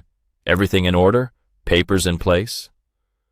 "Everything's in order, Comrade Warrant Officer," Ivan reported, feeling cold sweat run down his back. He stood between a rock and a hard place. "That's good." Nazarov clapped Ivan on the shoulder in a possessive way, but the grip was like iron. It wasn't a friendly gesture, but a brand. "Mine. You, Ivan, are a smart guy. You have your head on your shoulders, not like some flying in the clouds, know the charter by heart, but don't understand that life is more complicated than any charter. Isn't that right, Comrade Lieutenant?"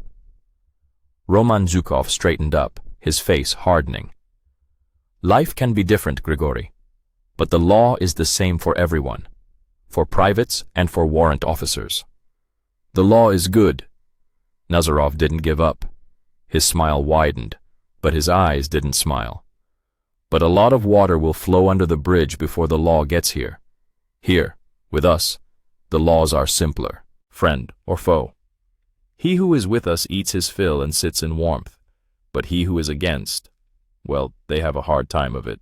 Cold and hungry they are. Right, Shevchenko? You're not going hungry, are you?" He squeezed Ivan's shoulder again. This was no longer a hint, but a direct threat. Ivan remained silent, afraid to look up. He felt Zhukov's gaze on him, demanding, questioning, and Nazarov's heavy, possessive gaze. "All right, lads, I won't get in your way. I've got things to do." Nazarov finally released Ivan. "You, Shevchenko, pop into my storage room after lights out. We need to have a chat. And some fresh oil's been brought in. You can grab some for yourself. Can't just be eating pearl barley all the time." With these words, he left, leaving behind a strong smell of cheap cologne and an unspoken threat. Silence fell in the storage room. "Do you understand now?" Zhukov asked quietly. Ivan nodded slowly. He understood. He understood that his comfortable little world had crumbled. The oil from Nazarov was payment for silence and loyalty, and a test at the same time. If he helped the lieutenant now, Nazarov would know about it instantly. "Let me think, Comrade Lieutenant," Ivan whispered barely audibly. "Think, Shevchenko, but not for long, because tomorrow Nazarov is taking a new batch to the site, and some of them might not come back with just a fracture but in a zinc coffin, and you'll be writing the report on that again." Zhukov left. Ivan was left alone. He sat down on a stool, his hands trembling. He looked at the stack of papers under which lay that very journal. To get it, make a copy. It was so simple, and so deadly dangerous. He went to the window. In the courtyard, by the smoking area, stood Sergei Novikov, the bear. He was telling his first years something with laughter. The bear was the unofficial king of the barracks, strong, cruel, living by the law of the jungle. He was part of Nazarov's system, its iron fist. If Ivan went against the warrant officer, the bear would be the first to come for him.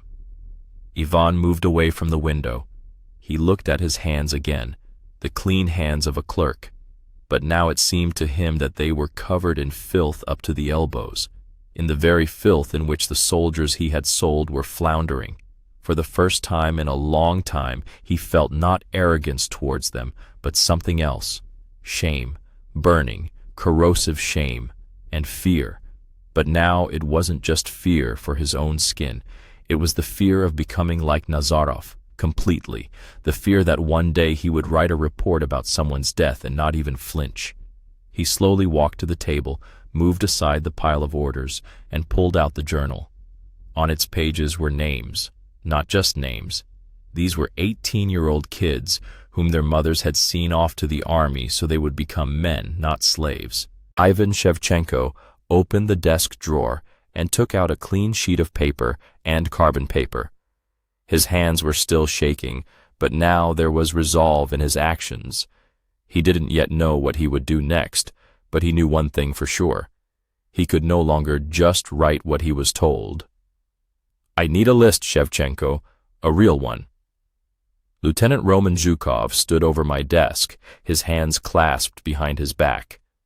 His shadow fell on the spread-out ledgers, making the already faint ink almost invisible. He spoke quietly, but in the echoing silence of the headquarters office, his voice sounded like an alarm bell. I didn't look up, continuing to write perfectly even letters in the personnel record book. This was my refuge, my shield. As long as I was writing, I was not a soldier, but a function, a cog in the headquarters machine. And what can you demand from a cog? "Which list exactly, Comrade Lieutenant?" My voice was mechanical, polite, slightly bored, impeccably regulation. "For issuing linen? For guard duty? For sending to the hospital? Please specify." I felt his gaze on the back of my head, heavy, studying. Unlike other officers who saw me as just a piece of convenient furniture, Zhukov saw a person, and that was dangerous. "The list of those Warrant Officer Nazarov takes to agricultural work, the one you give him, and the one that stays here, in the unit. I want to compare them." The pen in my hand froze mid-word. The blood drained from my face. Here it was, the end of my peaceful life. I slowly raised my eyes. Zhukov's face was tired, with shadows under his eyes, but his gaze was as hard as steel. He wasn't joking. "Comrade Lieutenant, I don't quite understand what you're talking about," I began my rehearsed mantra. "Warrant Officer Nazarov is acting on the orders of the command. All movements of personnel outside the unit are recorded in the logbook, all by the book." "Enough, Shevchenko," he interrupted me, lowering his voice to a whisper. "Enough of this circus. I'm not an idiot, and you're not an idiot. We both know what's going on. He's selling them, like slaves, to construction sites, to dachas of some wheeler dealers. The soldiers come back barely alive, dirty, sometimes beaten. And in your logbook, it says they were unloading a warehouse of canned stew or painting a fence on the pig farm." He leaned even lower, his breath scorching my cheek. "I saw a guy from the 2nd Company yesterday. Don't remember his name. Very young. A newbie. His hands were rubbed raw with blood, a bruise on his face. And he's stammering that he fell off a ladder when he was screwing in a light bulb.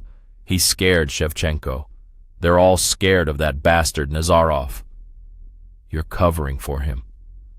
My heart hammered somewhere in my throat. Fear was sticky, cold. Fear of the lieutenant, who was sticking his nose where it didn't belong. Fear of the warrant officer, who, if he found out about this conversation, would grind me to dust. Not physically, no. He was more cunning than that. One call to his people at district headquarters, and my name would be on the very next list for deployment to Mozdok, and from there, straight to Grozny, a place where clerks weren't needed. "Comrade Lieutenant, these are very serious accusations," I rasped, trying to regain my composure. "I have no proof. I'm just following orders. They give me a list, and I enter it in the log." "And who gives you the list?" Zhukov asked, his voice smooth and insinuating.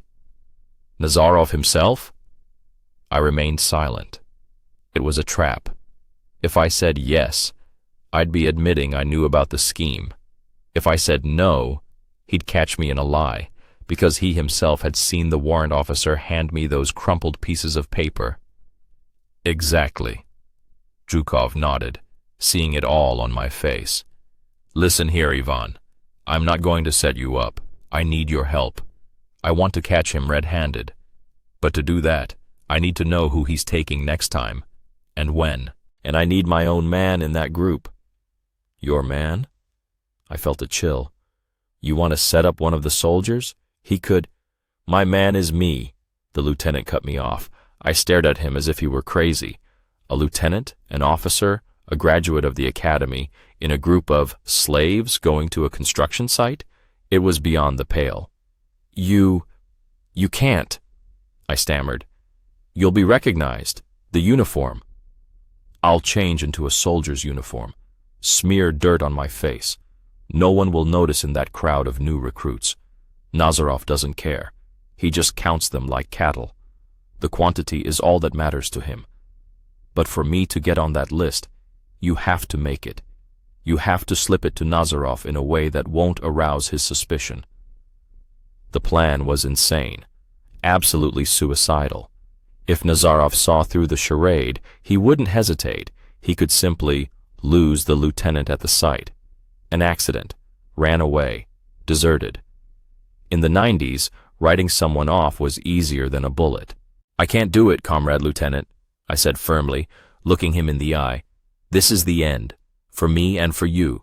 He's all-powerful in this unit. He has his people everywhere. They'll eat us alive and not even burp. And you can just watch him cripple your own comrades? A steely edge crept into his voice. You sit here, warm and cozy, pushing papers. Fed, clean. And out there, behind the wall, in the freezing barracks, they're counting down the days until they get discharged, praying their names don't end up on that cursed list, praying they don't have to go mix concrete for a pack of cigarettes and a loaf of bread, praying they don't come back with kidney damage. You think your office haven is permanent? Today he needs you, and tomorrow he'll sell you out too, or send you with the first troop train to war to cover his tracks. You're just material to him, Shevchenko, just not used up yet.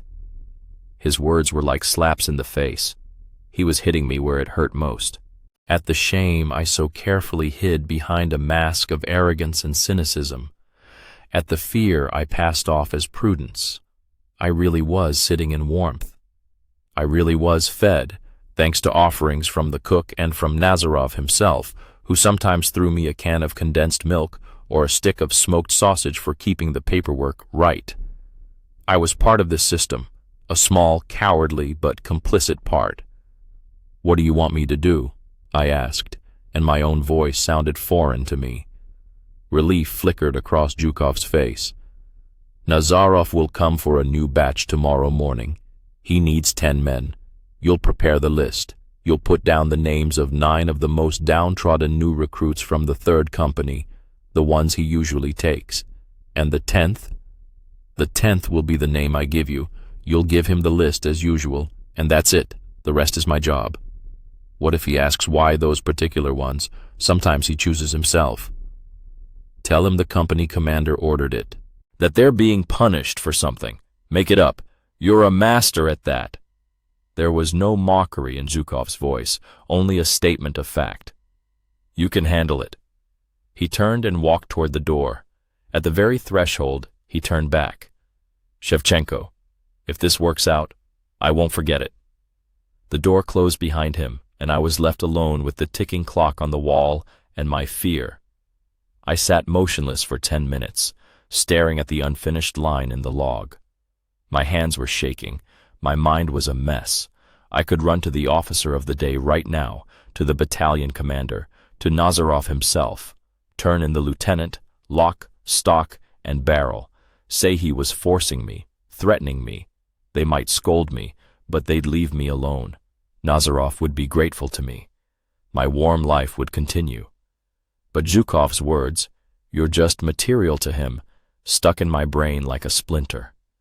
I remembered the face of that recruit he was talking about. I'd seen him in the hallway yesterday. Empty, hunted eyes, hands wrapped in dirty rags, and I'd turned away in disgust. I took a clean sheet of paper and a pen. My heart was pounding against my ribs like a trapped bird. I wrote down the 9 names quickly, almost without looking.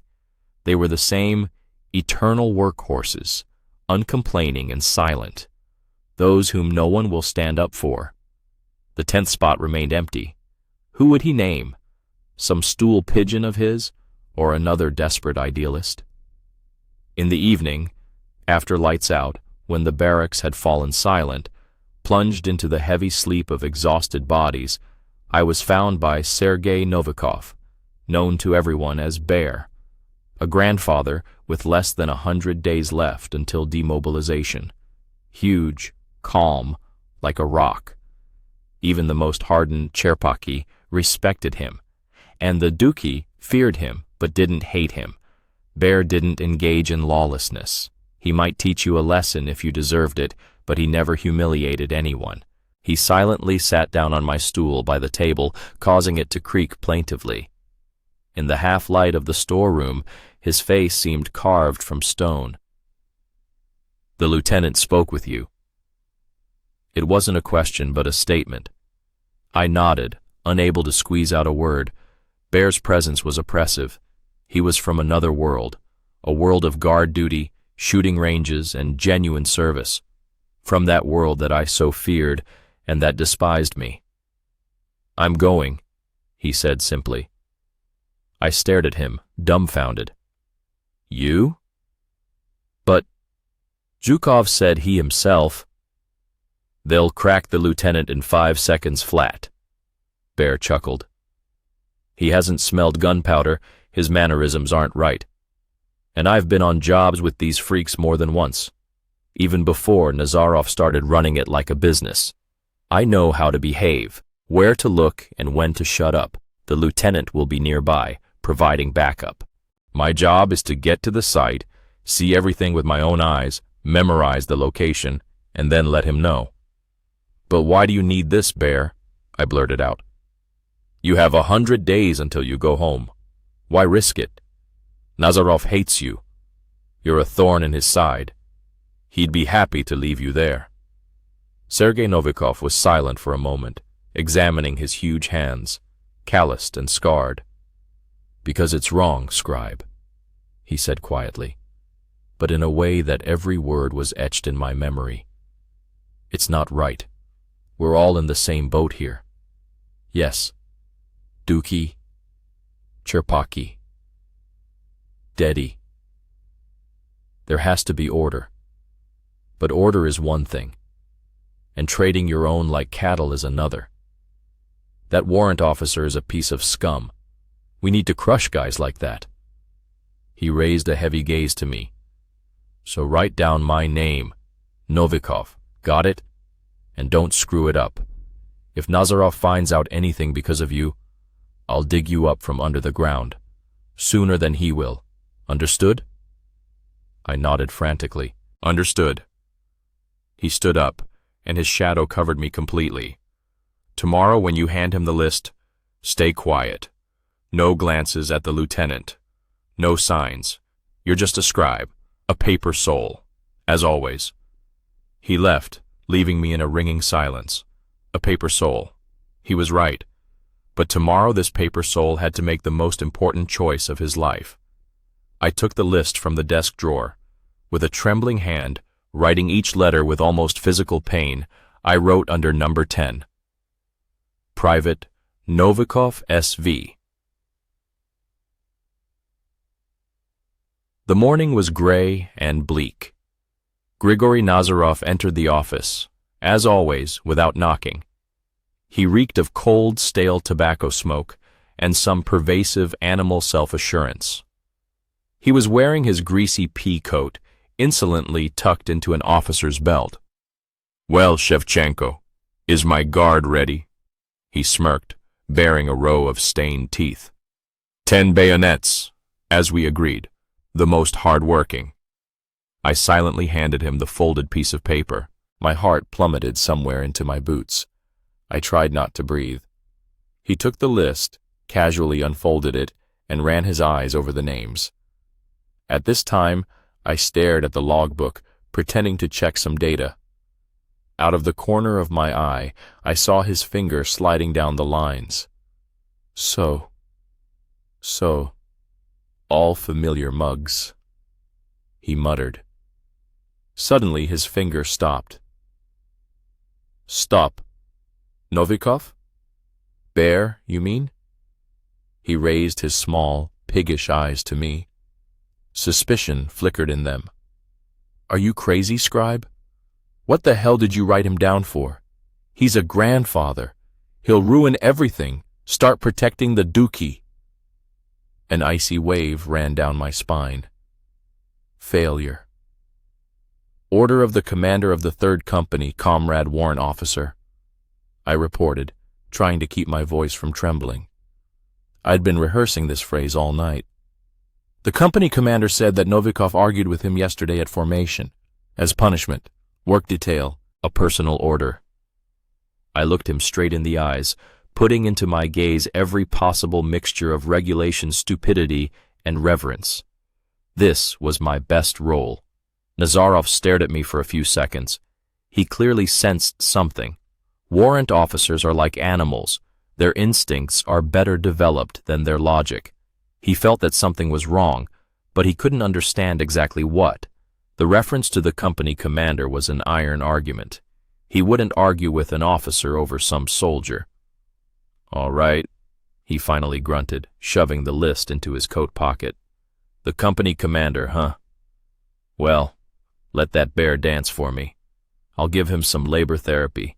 He'll be mixing concrete with a shovel until he forgets his demobilization. He turned and left without saying goodbye. I slowly exhaled and sank onto the chair. My legs wouldn't hold me. The shirt on my back was soaked. 10 minutes later, I saw through the window as Grigory Nazarov led a column of 10 hunched figures in work robes out of the barracks. They walked with their heads down. Among them, I distinctly recognized the massive figure of Sergei Novikov. He was walking last, and for a moment it seemed to me that he turned and looked directly at the headquarters window. The trap had sprung shut, and I was the one who baited it. Enough, Shevchenko. Your time shuffling papers is over. Lieutenant Roman Zhukov burst into the headquarters supply room without knocking, reeking of frost and grim determination. His young face, formerly with an idealistic expression, was now as hard as frozen clay. He slammed the door shut behind him, cutting off the corridor draft, and stood directly over Ivan Shevchenko's desk.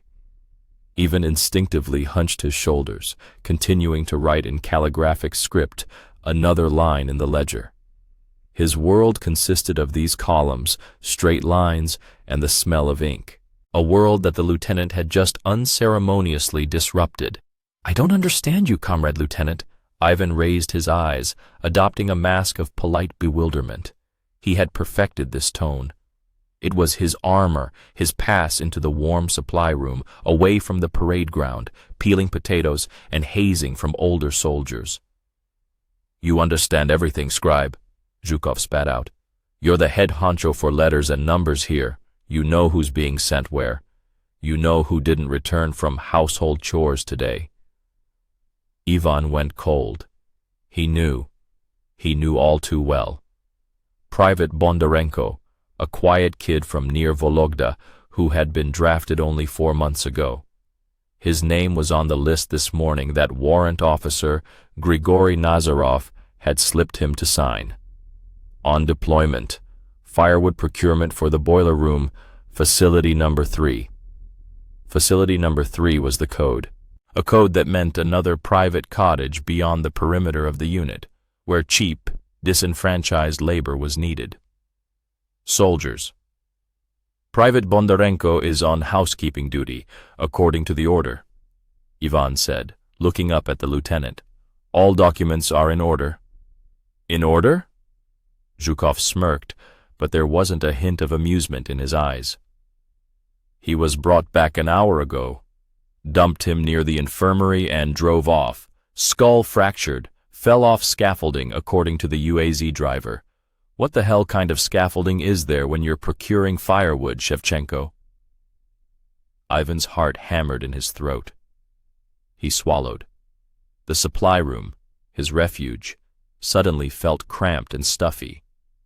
The walls, hung with posters of the Kalashnikov assault rifle and outdated maps, began to press in. He knew this was bound to happen sooner or later. Warrant Officer Nazarov's business was too dirty to be bloodless. Selling fresh meat and rookies to construction sites was a goldmine in this impoverished, crumbling country. Businessmen paid cash, and the warrant officer shared it with whoever was necessary higher up. The system worked like clockwork, until today. "I'm just a clerk, Comrade Lieutenant. I'm following orders," Ivan stammered, feeling his usual arrogant confidence evaporate. "Exactly. You're a clerk. You're the brains of this operation, even if you don't want to be." Zhukov leaned closer, his breath smelling of cheap cigarettes. "Nazarov is the muscle and the wallet, and you're his alibi. With your hands, with your handwriting, he's covering his ass. Every time he sells a soldier for a day, you write, 'Territory cleanup.' When a kid is taken for a week to some new Russian's dacha, you draw up a business trip to a subsidiary farm for him. And now one of them is lying in the infirmary and may never get up again. And you know what, Shevchenko? In the next report, you'll write, 'Accident due to violation of safety regulations,' and that's it. And you'll sit in the warmth again, despising these greenhorns who work their butts off for you." The lieutenant's words hit like a slap, more painful than any hazing belt. Ivan hated him for this truth. He really did despise them. All these awkward, perpetually hungry guys in baggy fatigues who couldn't sort things out in civilian life and ended up in this hell. He, Ivan Shevchenko, had managed it. His aunt worked at the military registration and enlistment office, and a couple of phone calls got him into a relatively quiet unit, and even in the headquarters. He was smarter, more cunning. He was surviving.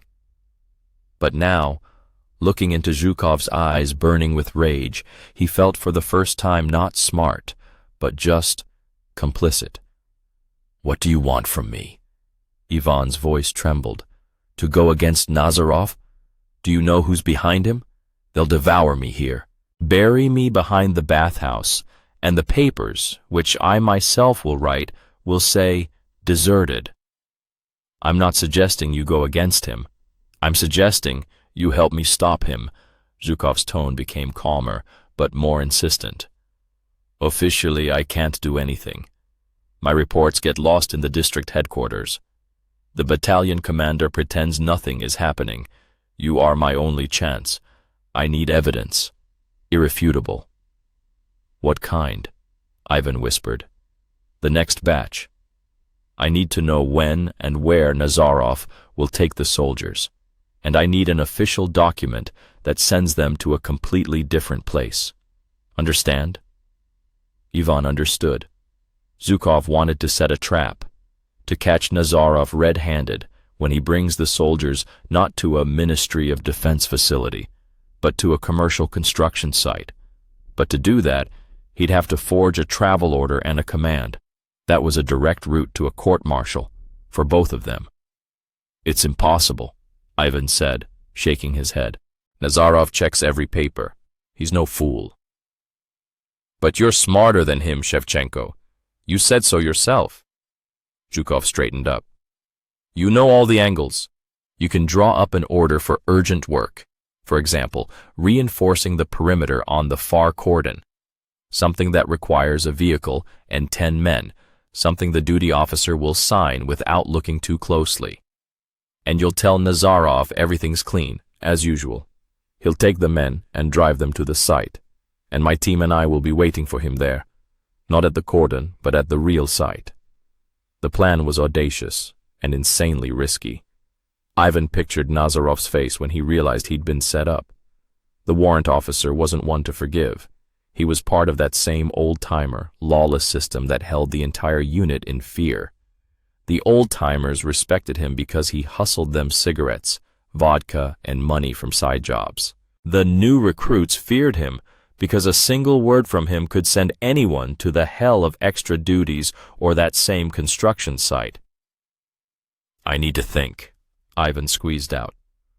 "There's no time," Zhukov snapped. "Bondarenko's in a coma. The doctor said his chances are slim. Tomorrow Nazarov will need new slaves to finish the job. He'll come to you in the morning. You have tonight.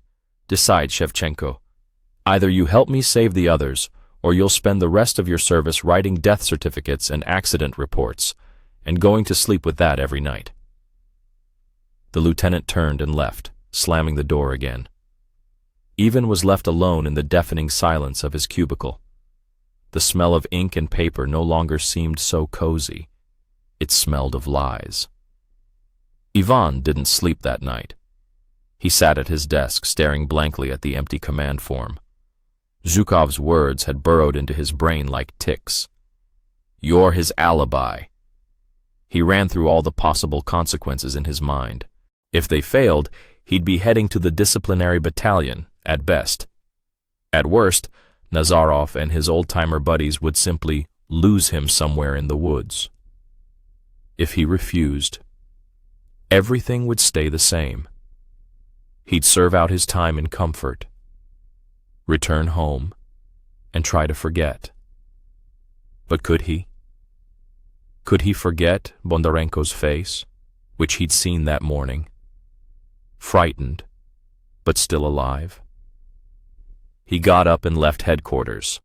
The barracks greeted him with the familiar stench of sweat, foot wraps, and chlorine.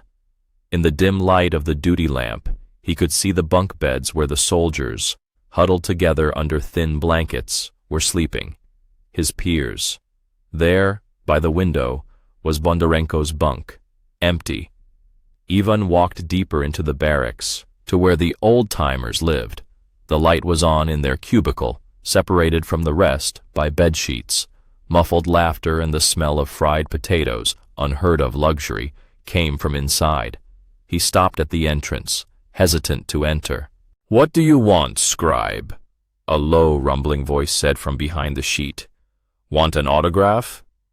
A massive figure appeared from behind the curtain. Sergei Novikov, a.k.a. Bear, the top old-timer of the company. A human mountain who'd gone through 6 months of training in the harshest conditions and now held the entire barracks in his fist.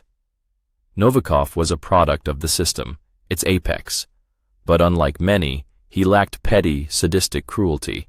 He was power, calm, confident, and therefore even more frightening. Nazarov respected him. "I need to talk," Ivan said, trying to keep his voice from trembling. Novikov gave him a disdainful look. To him, and those like him, headquarters rats, like Ivan, were something like insects. Useful, but unpleasant. "Get lost, Shevchenko. I don't have time for you." "It's about Bondarenko," Ivan blurted out. Novikov froze. He tilted his head slightly, and something changed in his eyes. Bondarenko was from his draft, even if he was a new recruit. Bear didn't touch his own, unless there was a good reason. "Come in," he said curtly, and stepped aside. Inside, behind the sheets, was a different world. There was a pan of steaming potatoes on the table, an opened can of stewed meat, and sliced bread. 2 other demobilized soldiers were sitting nearby. They stared at Ivan with open hostility.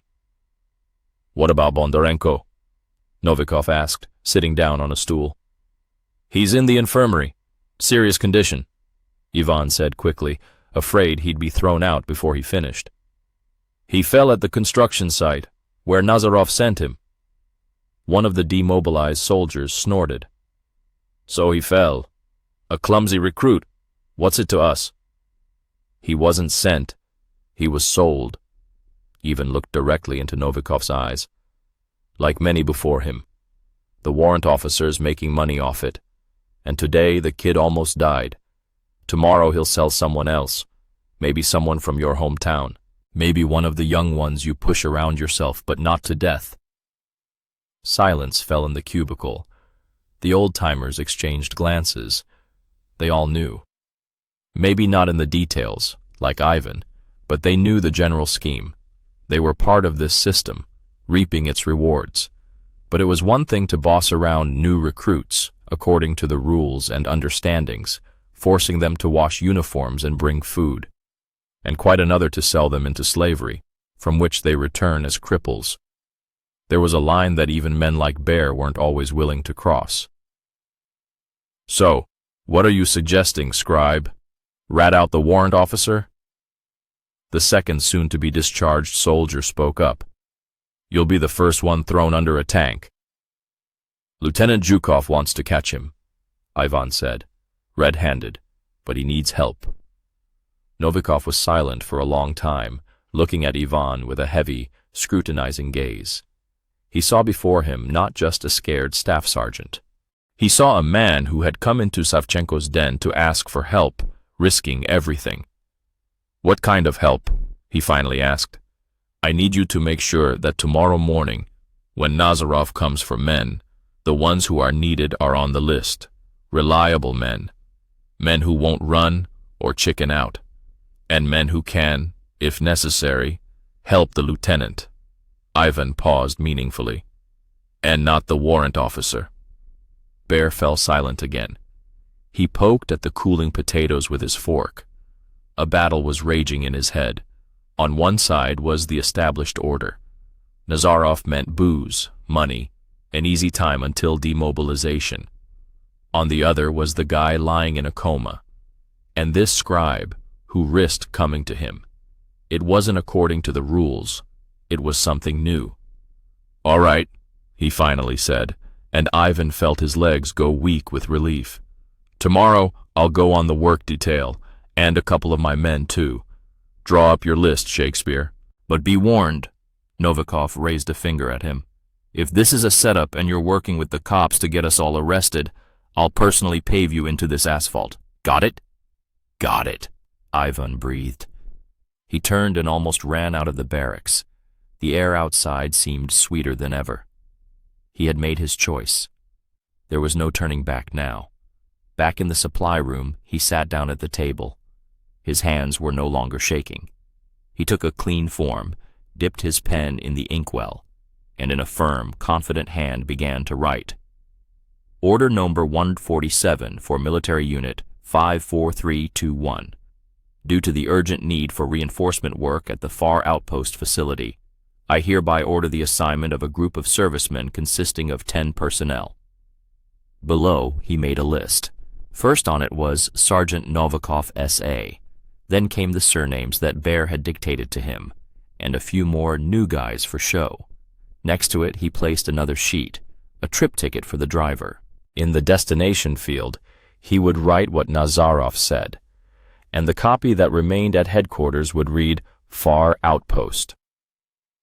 Ivan Shevchenko, a staff sergeant, excellent in combat and political training, despised by his combat comrades, was preparing his main document, a document that could cost him his freedom or his life.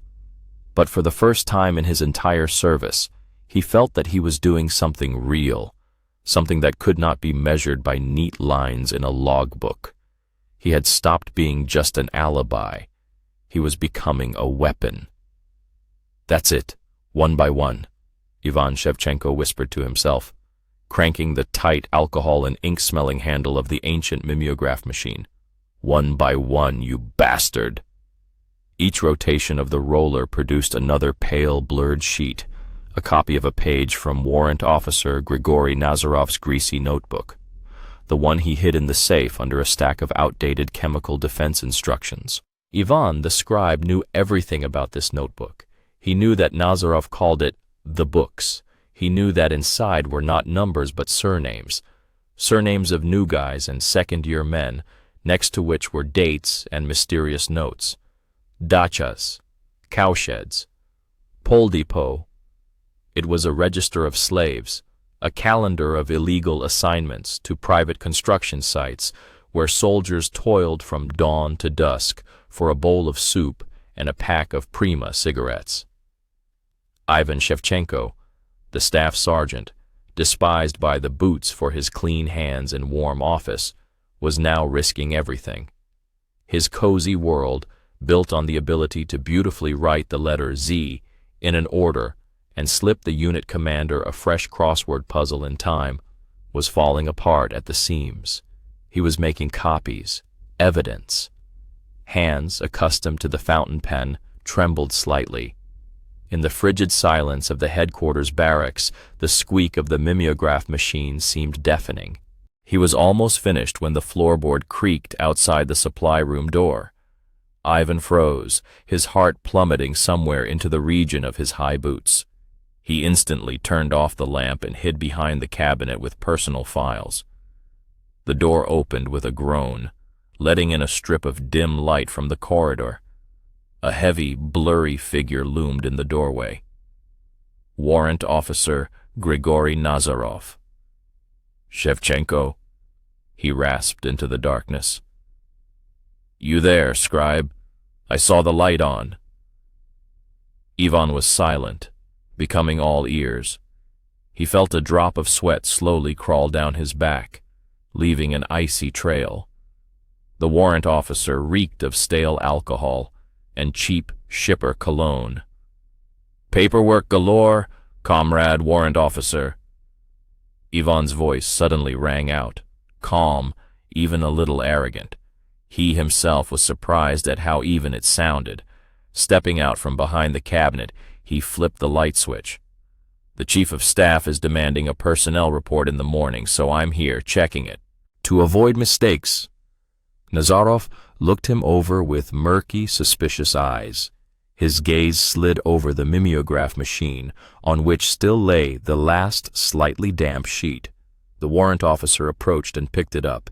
His own crooked handwriting was visible on the sheet. "Tarasenko, 3rd Company, dachas, 10 days. Kuznetsov, medical platoon, Korovniki, until further notice." "What's this summary?" Nazarov poked the paper with his finger. His voice became harsh, sober.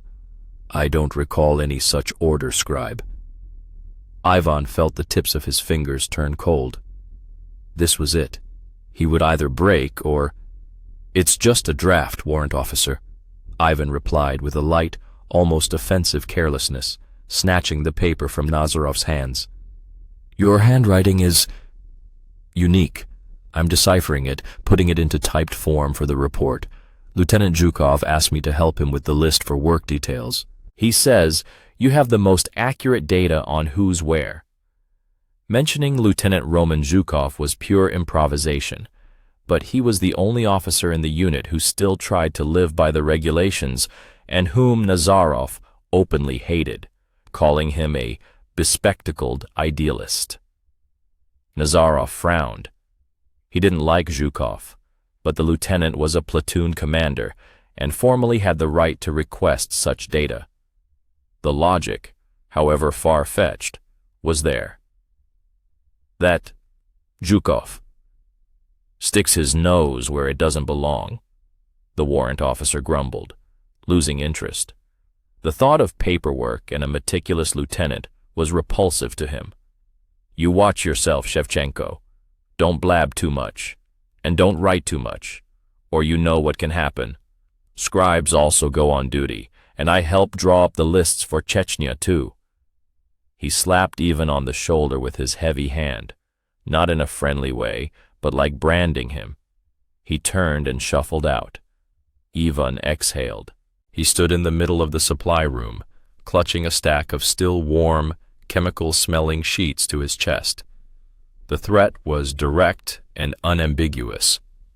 Chechnya. In their unit, that word was scarier than any court-martial. That's where they sent the unwanted, those who screwed up, those they wanted to get rid of.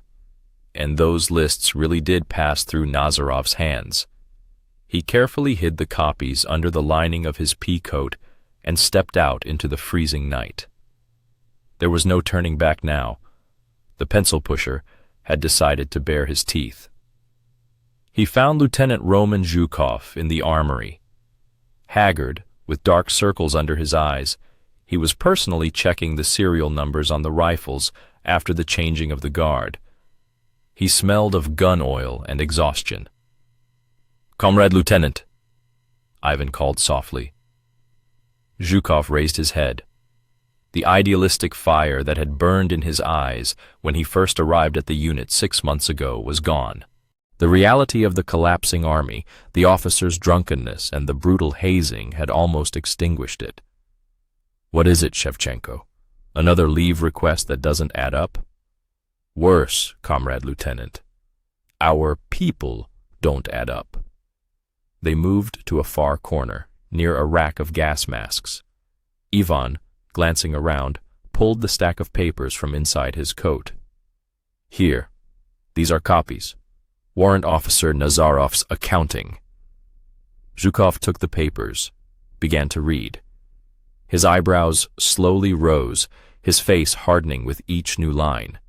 He saw the names of soldiers who were listed as on work detail in the unit, or sick in the infirmary, and here, in black and blue, were listed the real places of their forced labor. I knew it, Zhukov breathed.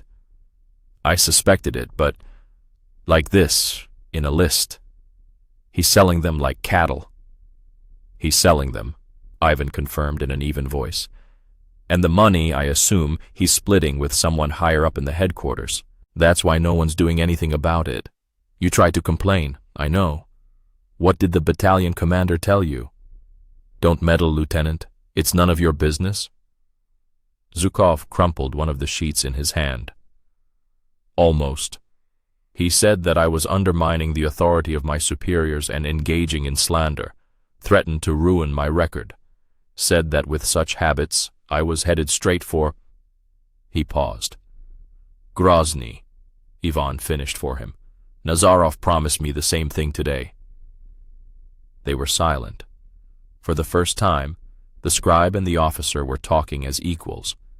They were brought together by a common threat and a common goal. We could go to the prosecutor's office with these papers, Zhukov finally said, but there was no confidence in his voice. To the special investigations officer. And then what? Ivan smirked. The special investigator takes sauna with Nazarov. The prosecutors would have to conduct an investigation, and in the meantime, Nazarov will clean everything up, and you and I, you understand. These papers are just copies. He'll say you fabricated them to frame him.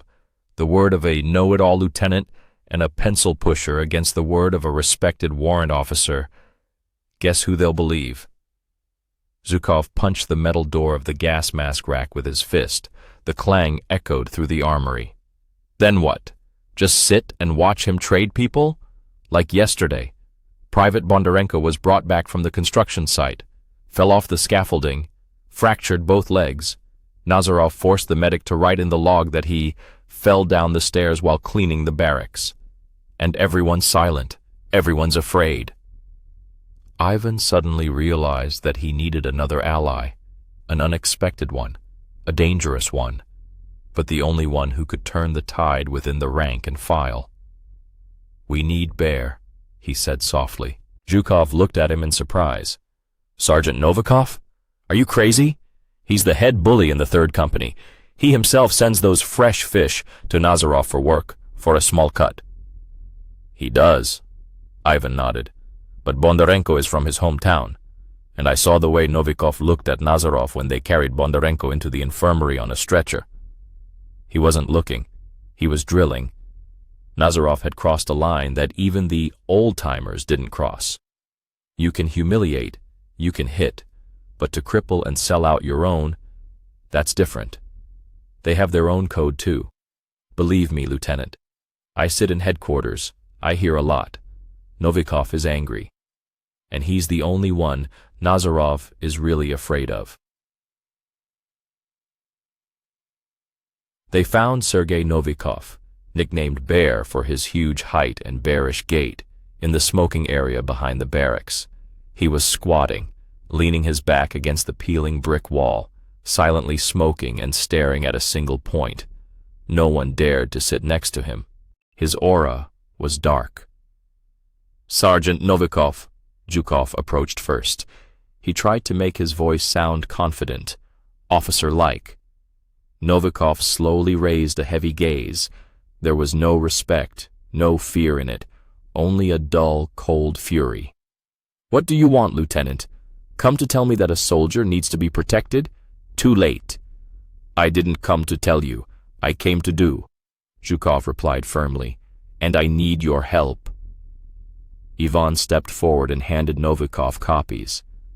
"These are Nazarov's lists." Bear reluctantly took the papers. He read slowly, moving his lips. His face, usually impenetrable, contorted. He found Bondarenko's surname, then several more names from his company. "Bastard!" He growled so quietly that it was scarier than a scream. He clenched the papers in his massive fist. "I knew he was running them ragged, thought it was just to make a few extra rubles, but like this, so dirty.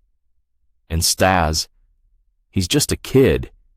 He had a year left before going home. Now he's disabled." "He won't stop," Ivan said, looking directly into Bear's eyes. "Tomorrow he'll sell someone else, and the day after tomorrow, when the new recruitment for Chechnya starts, he'll sell you or me onto a train to war, so we don't get in his way. He'll just write our names on the list." Novikov rose to his full, enormous height. He was a head taller than Zhukov. "What do you want?" he asked dully. "Tomorrow morning, at the general roll call," Zhukov began, and his voice regained its steel. "When the battalion commander is assigning tasks, I'll step out of formation, and I'll accuse Nazarov of everything, publicly. Ivan," he nodded at the clerk, "will confirm everything with documents." Novikov gave a crooked smirk. "And the two of you will be arrested and sent to the guardhouse, and from there to the disciplinary battalion, or to Chechnya in an assault company. Nazarov will scream that it's a provocation, and every officer will back him up." "Not every officer," Ivan interjected. "And they won't arrest you. If at the moment Nazarov orders us to be arrested, you and your guys just stay put.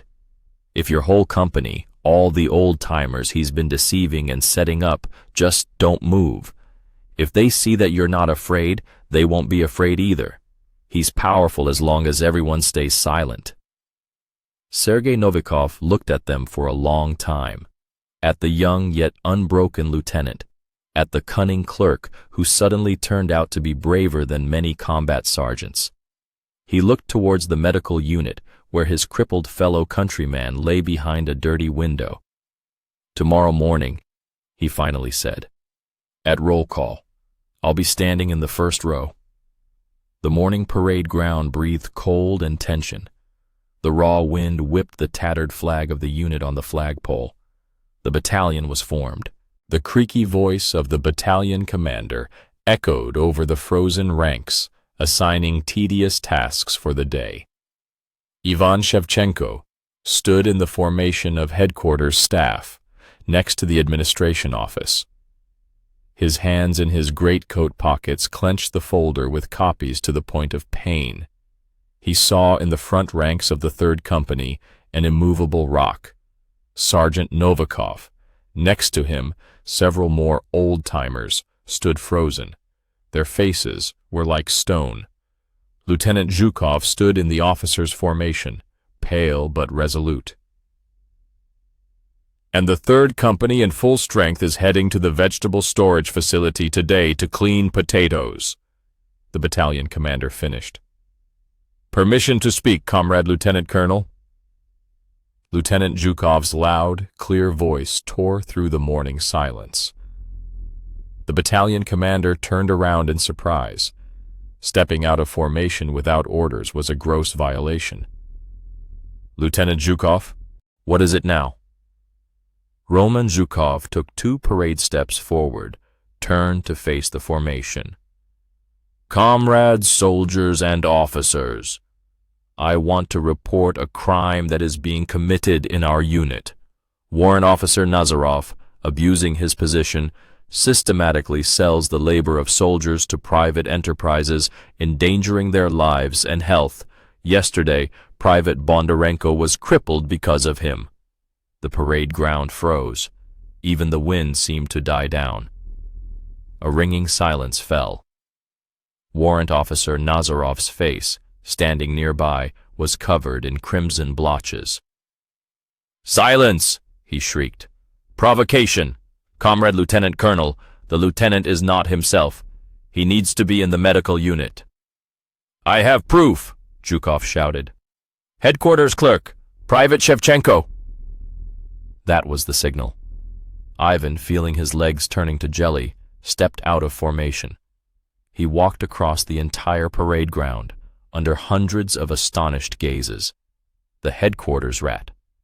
The eternal shirker. He approached Zhukov and handed him the folder.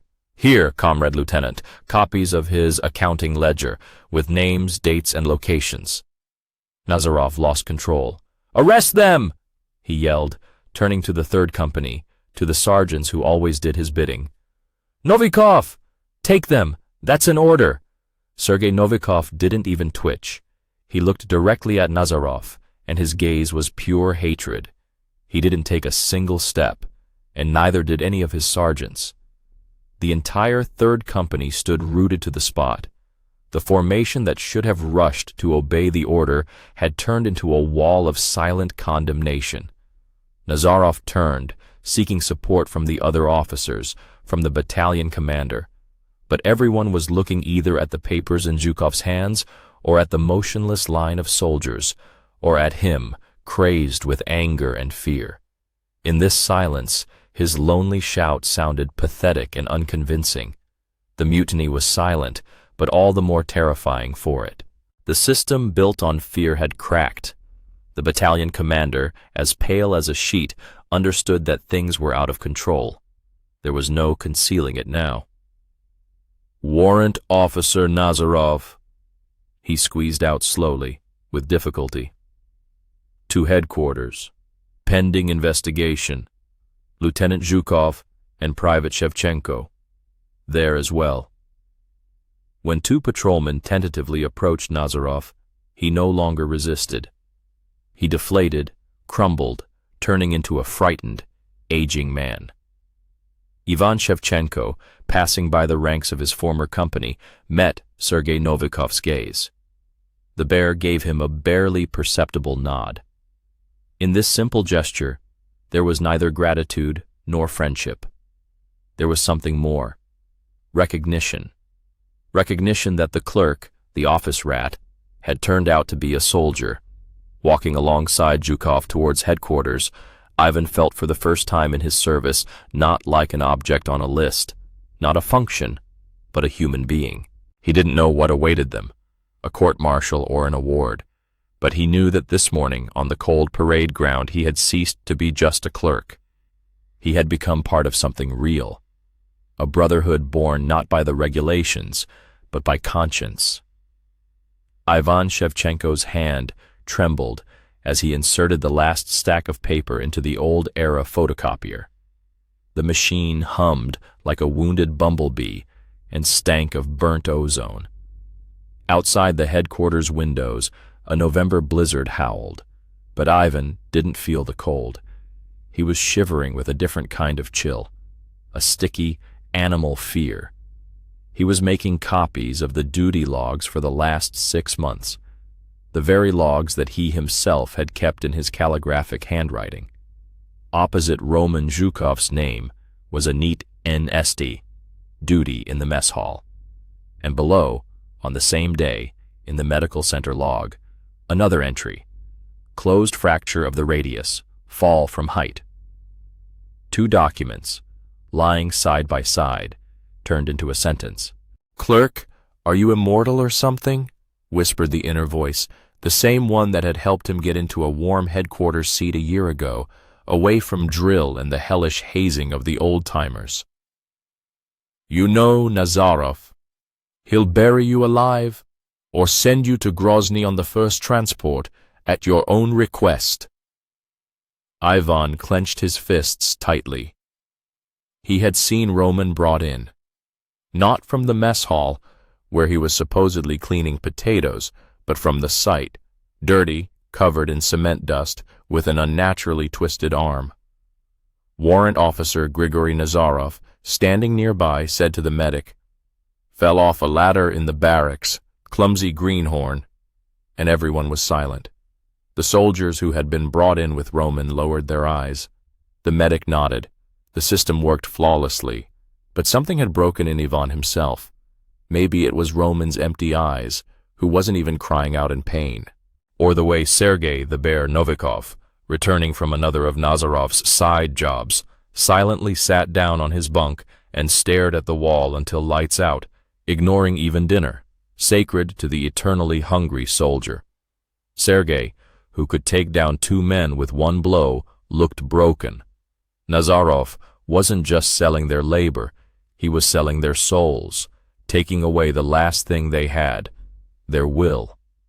The photocopier spat out the last sheet. Ivan quickly sorted the originals and copies, the originals back into the safe, the copies into a folder. The safe lock clicked with deafening loudness in the night silence of the headquarters. The door creaked.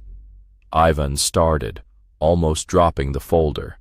In the doorway stood a young lieutenant, the new platoon commander. The same idealist who tried to live by the regulations and at every morning roll call spoke of military duty and honor, causing only crooked grins from the demobilization-bound soldiers. "Shevchenko, what are you doing here at this hour?" Ivan straightened up, assuming an official stance. The haughty mask of a clerk, customary in dealing with privates, slipped off, giving way to tense seriousness. "Carrying out an order, Lieutenant. Your order."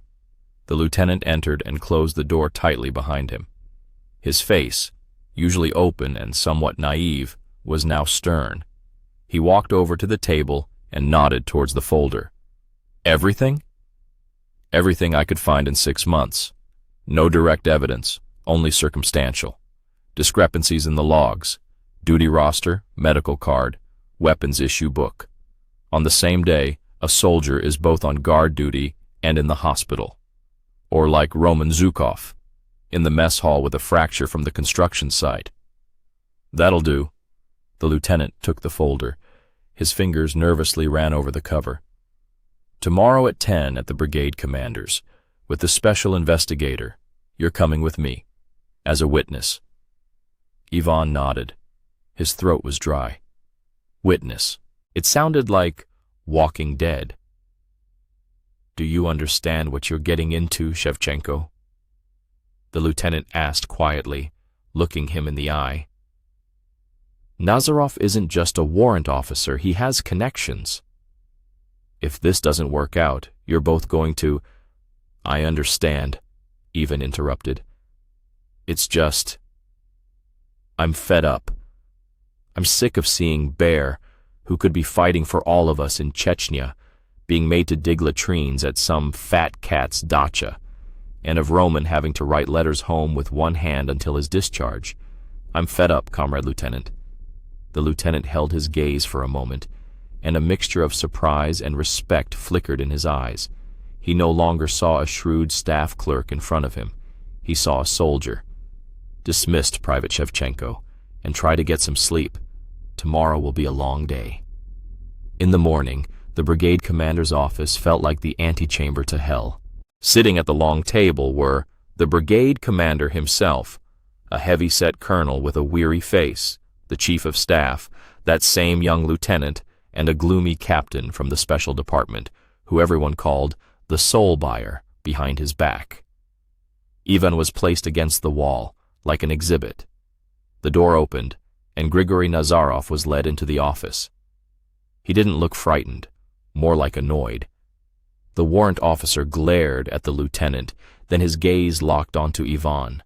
There was no fear in Nazarov's eyes, only icy, concentrated hatred. "You're a dead man," Ivan read silently on his lips. "So, Comrade Warrant Officer Nazarov," the brigade commander began, without looking up from his papers, "we've received a report about you. It is alleged that you, use personnel for unauthorized purposes, for personal gain." Nazarov smirked. "Nonsense, Comrade Colonel. A slander. This lieutenant is young, hot-headed, doesn't know the realities of life. And this clerk," he looked at Ivan again, "probably took offense because I sent him out to clean up the area a couple of times, got him out of the staff dust and into the fresh air. So now he's churning out these libels." The lieutenant placed a folder of copies on the table. "These are not libels, comrade warrant officer. These are extracts from official documents. Private Shevchenko, step forward." Ivan stepped toward the table. His heart was pounding in his throat. He felt Nazarov's gaze burning into him. "Report," the lieutenant ordered briefly. Ivan picked up the first sheet. The voice he had rehearsed so much the night before sounded hollow and uncertain. "Private Roman Zhukov. On September 10th of this year, according to the duty roster, he was assigned to kitchen duty from 800 hours. Ivan paused and placed the second sheet next to it. On the same day, at 11:30, he was admitted to the medical station. Diagnosis: closed fracture of the radius with displacement. In the explanation written under your dictation, comrade warrant officer, it is stated that the injury was sustained from falling off a ladder in the barracks." "So what?" Nazarov asked brazenly. "The guy fell. Happens to everyone. Clumsy." "Only." Ivan's voice strengthened. "He wasn't brought from the barracks, but from the Zarya dacha settlement, in work clothes, covered in cement, along with Private Novikov and Private Tarasenko, who, according to your orders, were listed as being on park maintenance day that day." Nazarov turned crimson. "What are you babbling about, you pen-pusher? You'll pay for this. I'll—" "Silence, Nazarov!" the brigade commander roared, so loudly that the glass in the cabinet rattled. "Continue, Shevchenko." Ivan turned the page. "Private Sergei Novikov. In the last 3 months, 15 outings to sites, all under the guise of park maintenance, duty assignments, or fictitious drill training on the far parade ground. The total amount you received for his work, comrade warrant officer, according to my calculations, is—" "Enough!" the special department captain interrupted him. He had been listening silently until then, sketching something in a notepad. Now he raised his eyes to Nazarov. His gaze was bored, like a pathologist examining yet another corpse. "Grigory, do you remember when we went fishing last week? You were bragging about finishing your dacha. You said you hired a brigade of skilled guys. Were those them?" Nazarov turned pale. He understood that he had been betrayed, that his connections, his friendship with the right people, were nothing compared to the cold facts. He opened his mouth, wanting to say something, but only gasped for air. All his arrogance, all his power over dozens of soldiers' lives collapsed in an instant. He was no longer a predator, but prey, cornered.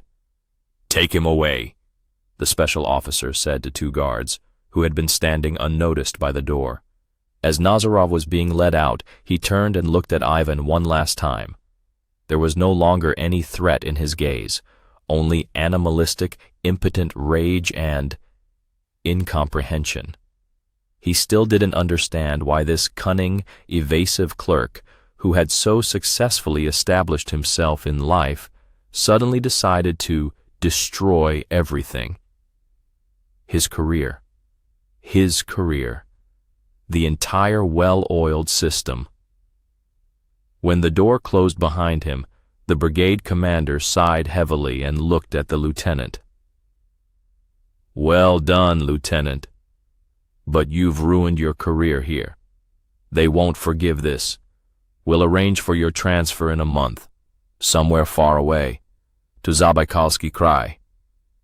Then he turned his gaze to Ivan. "And you, Shevchenko, a hero." There wasn't a hint of admiration in the colonel's voice, only weary irony. "You'll serve out your time in your supply room, and I don't want to see you again. Dismissed." They walked out of headquarters into the frosty air. The blizzard had subsided. The sky was clear and piercingly blue. The lieutenant stopped and held out his hand to Ivan. Thank you, Ivan.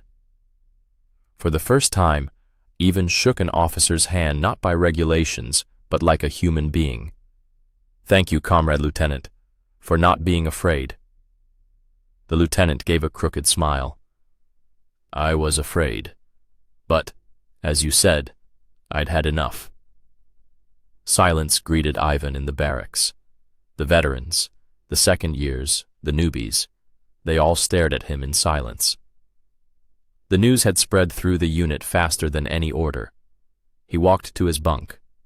On his nightstand was an open can of condensed milk and a piece of bread with butter.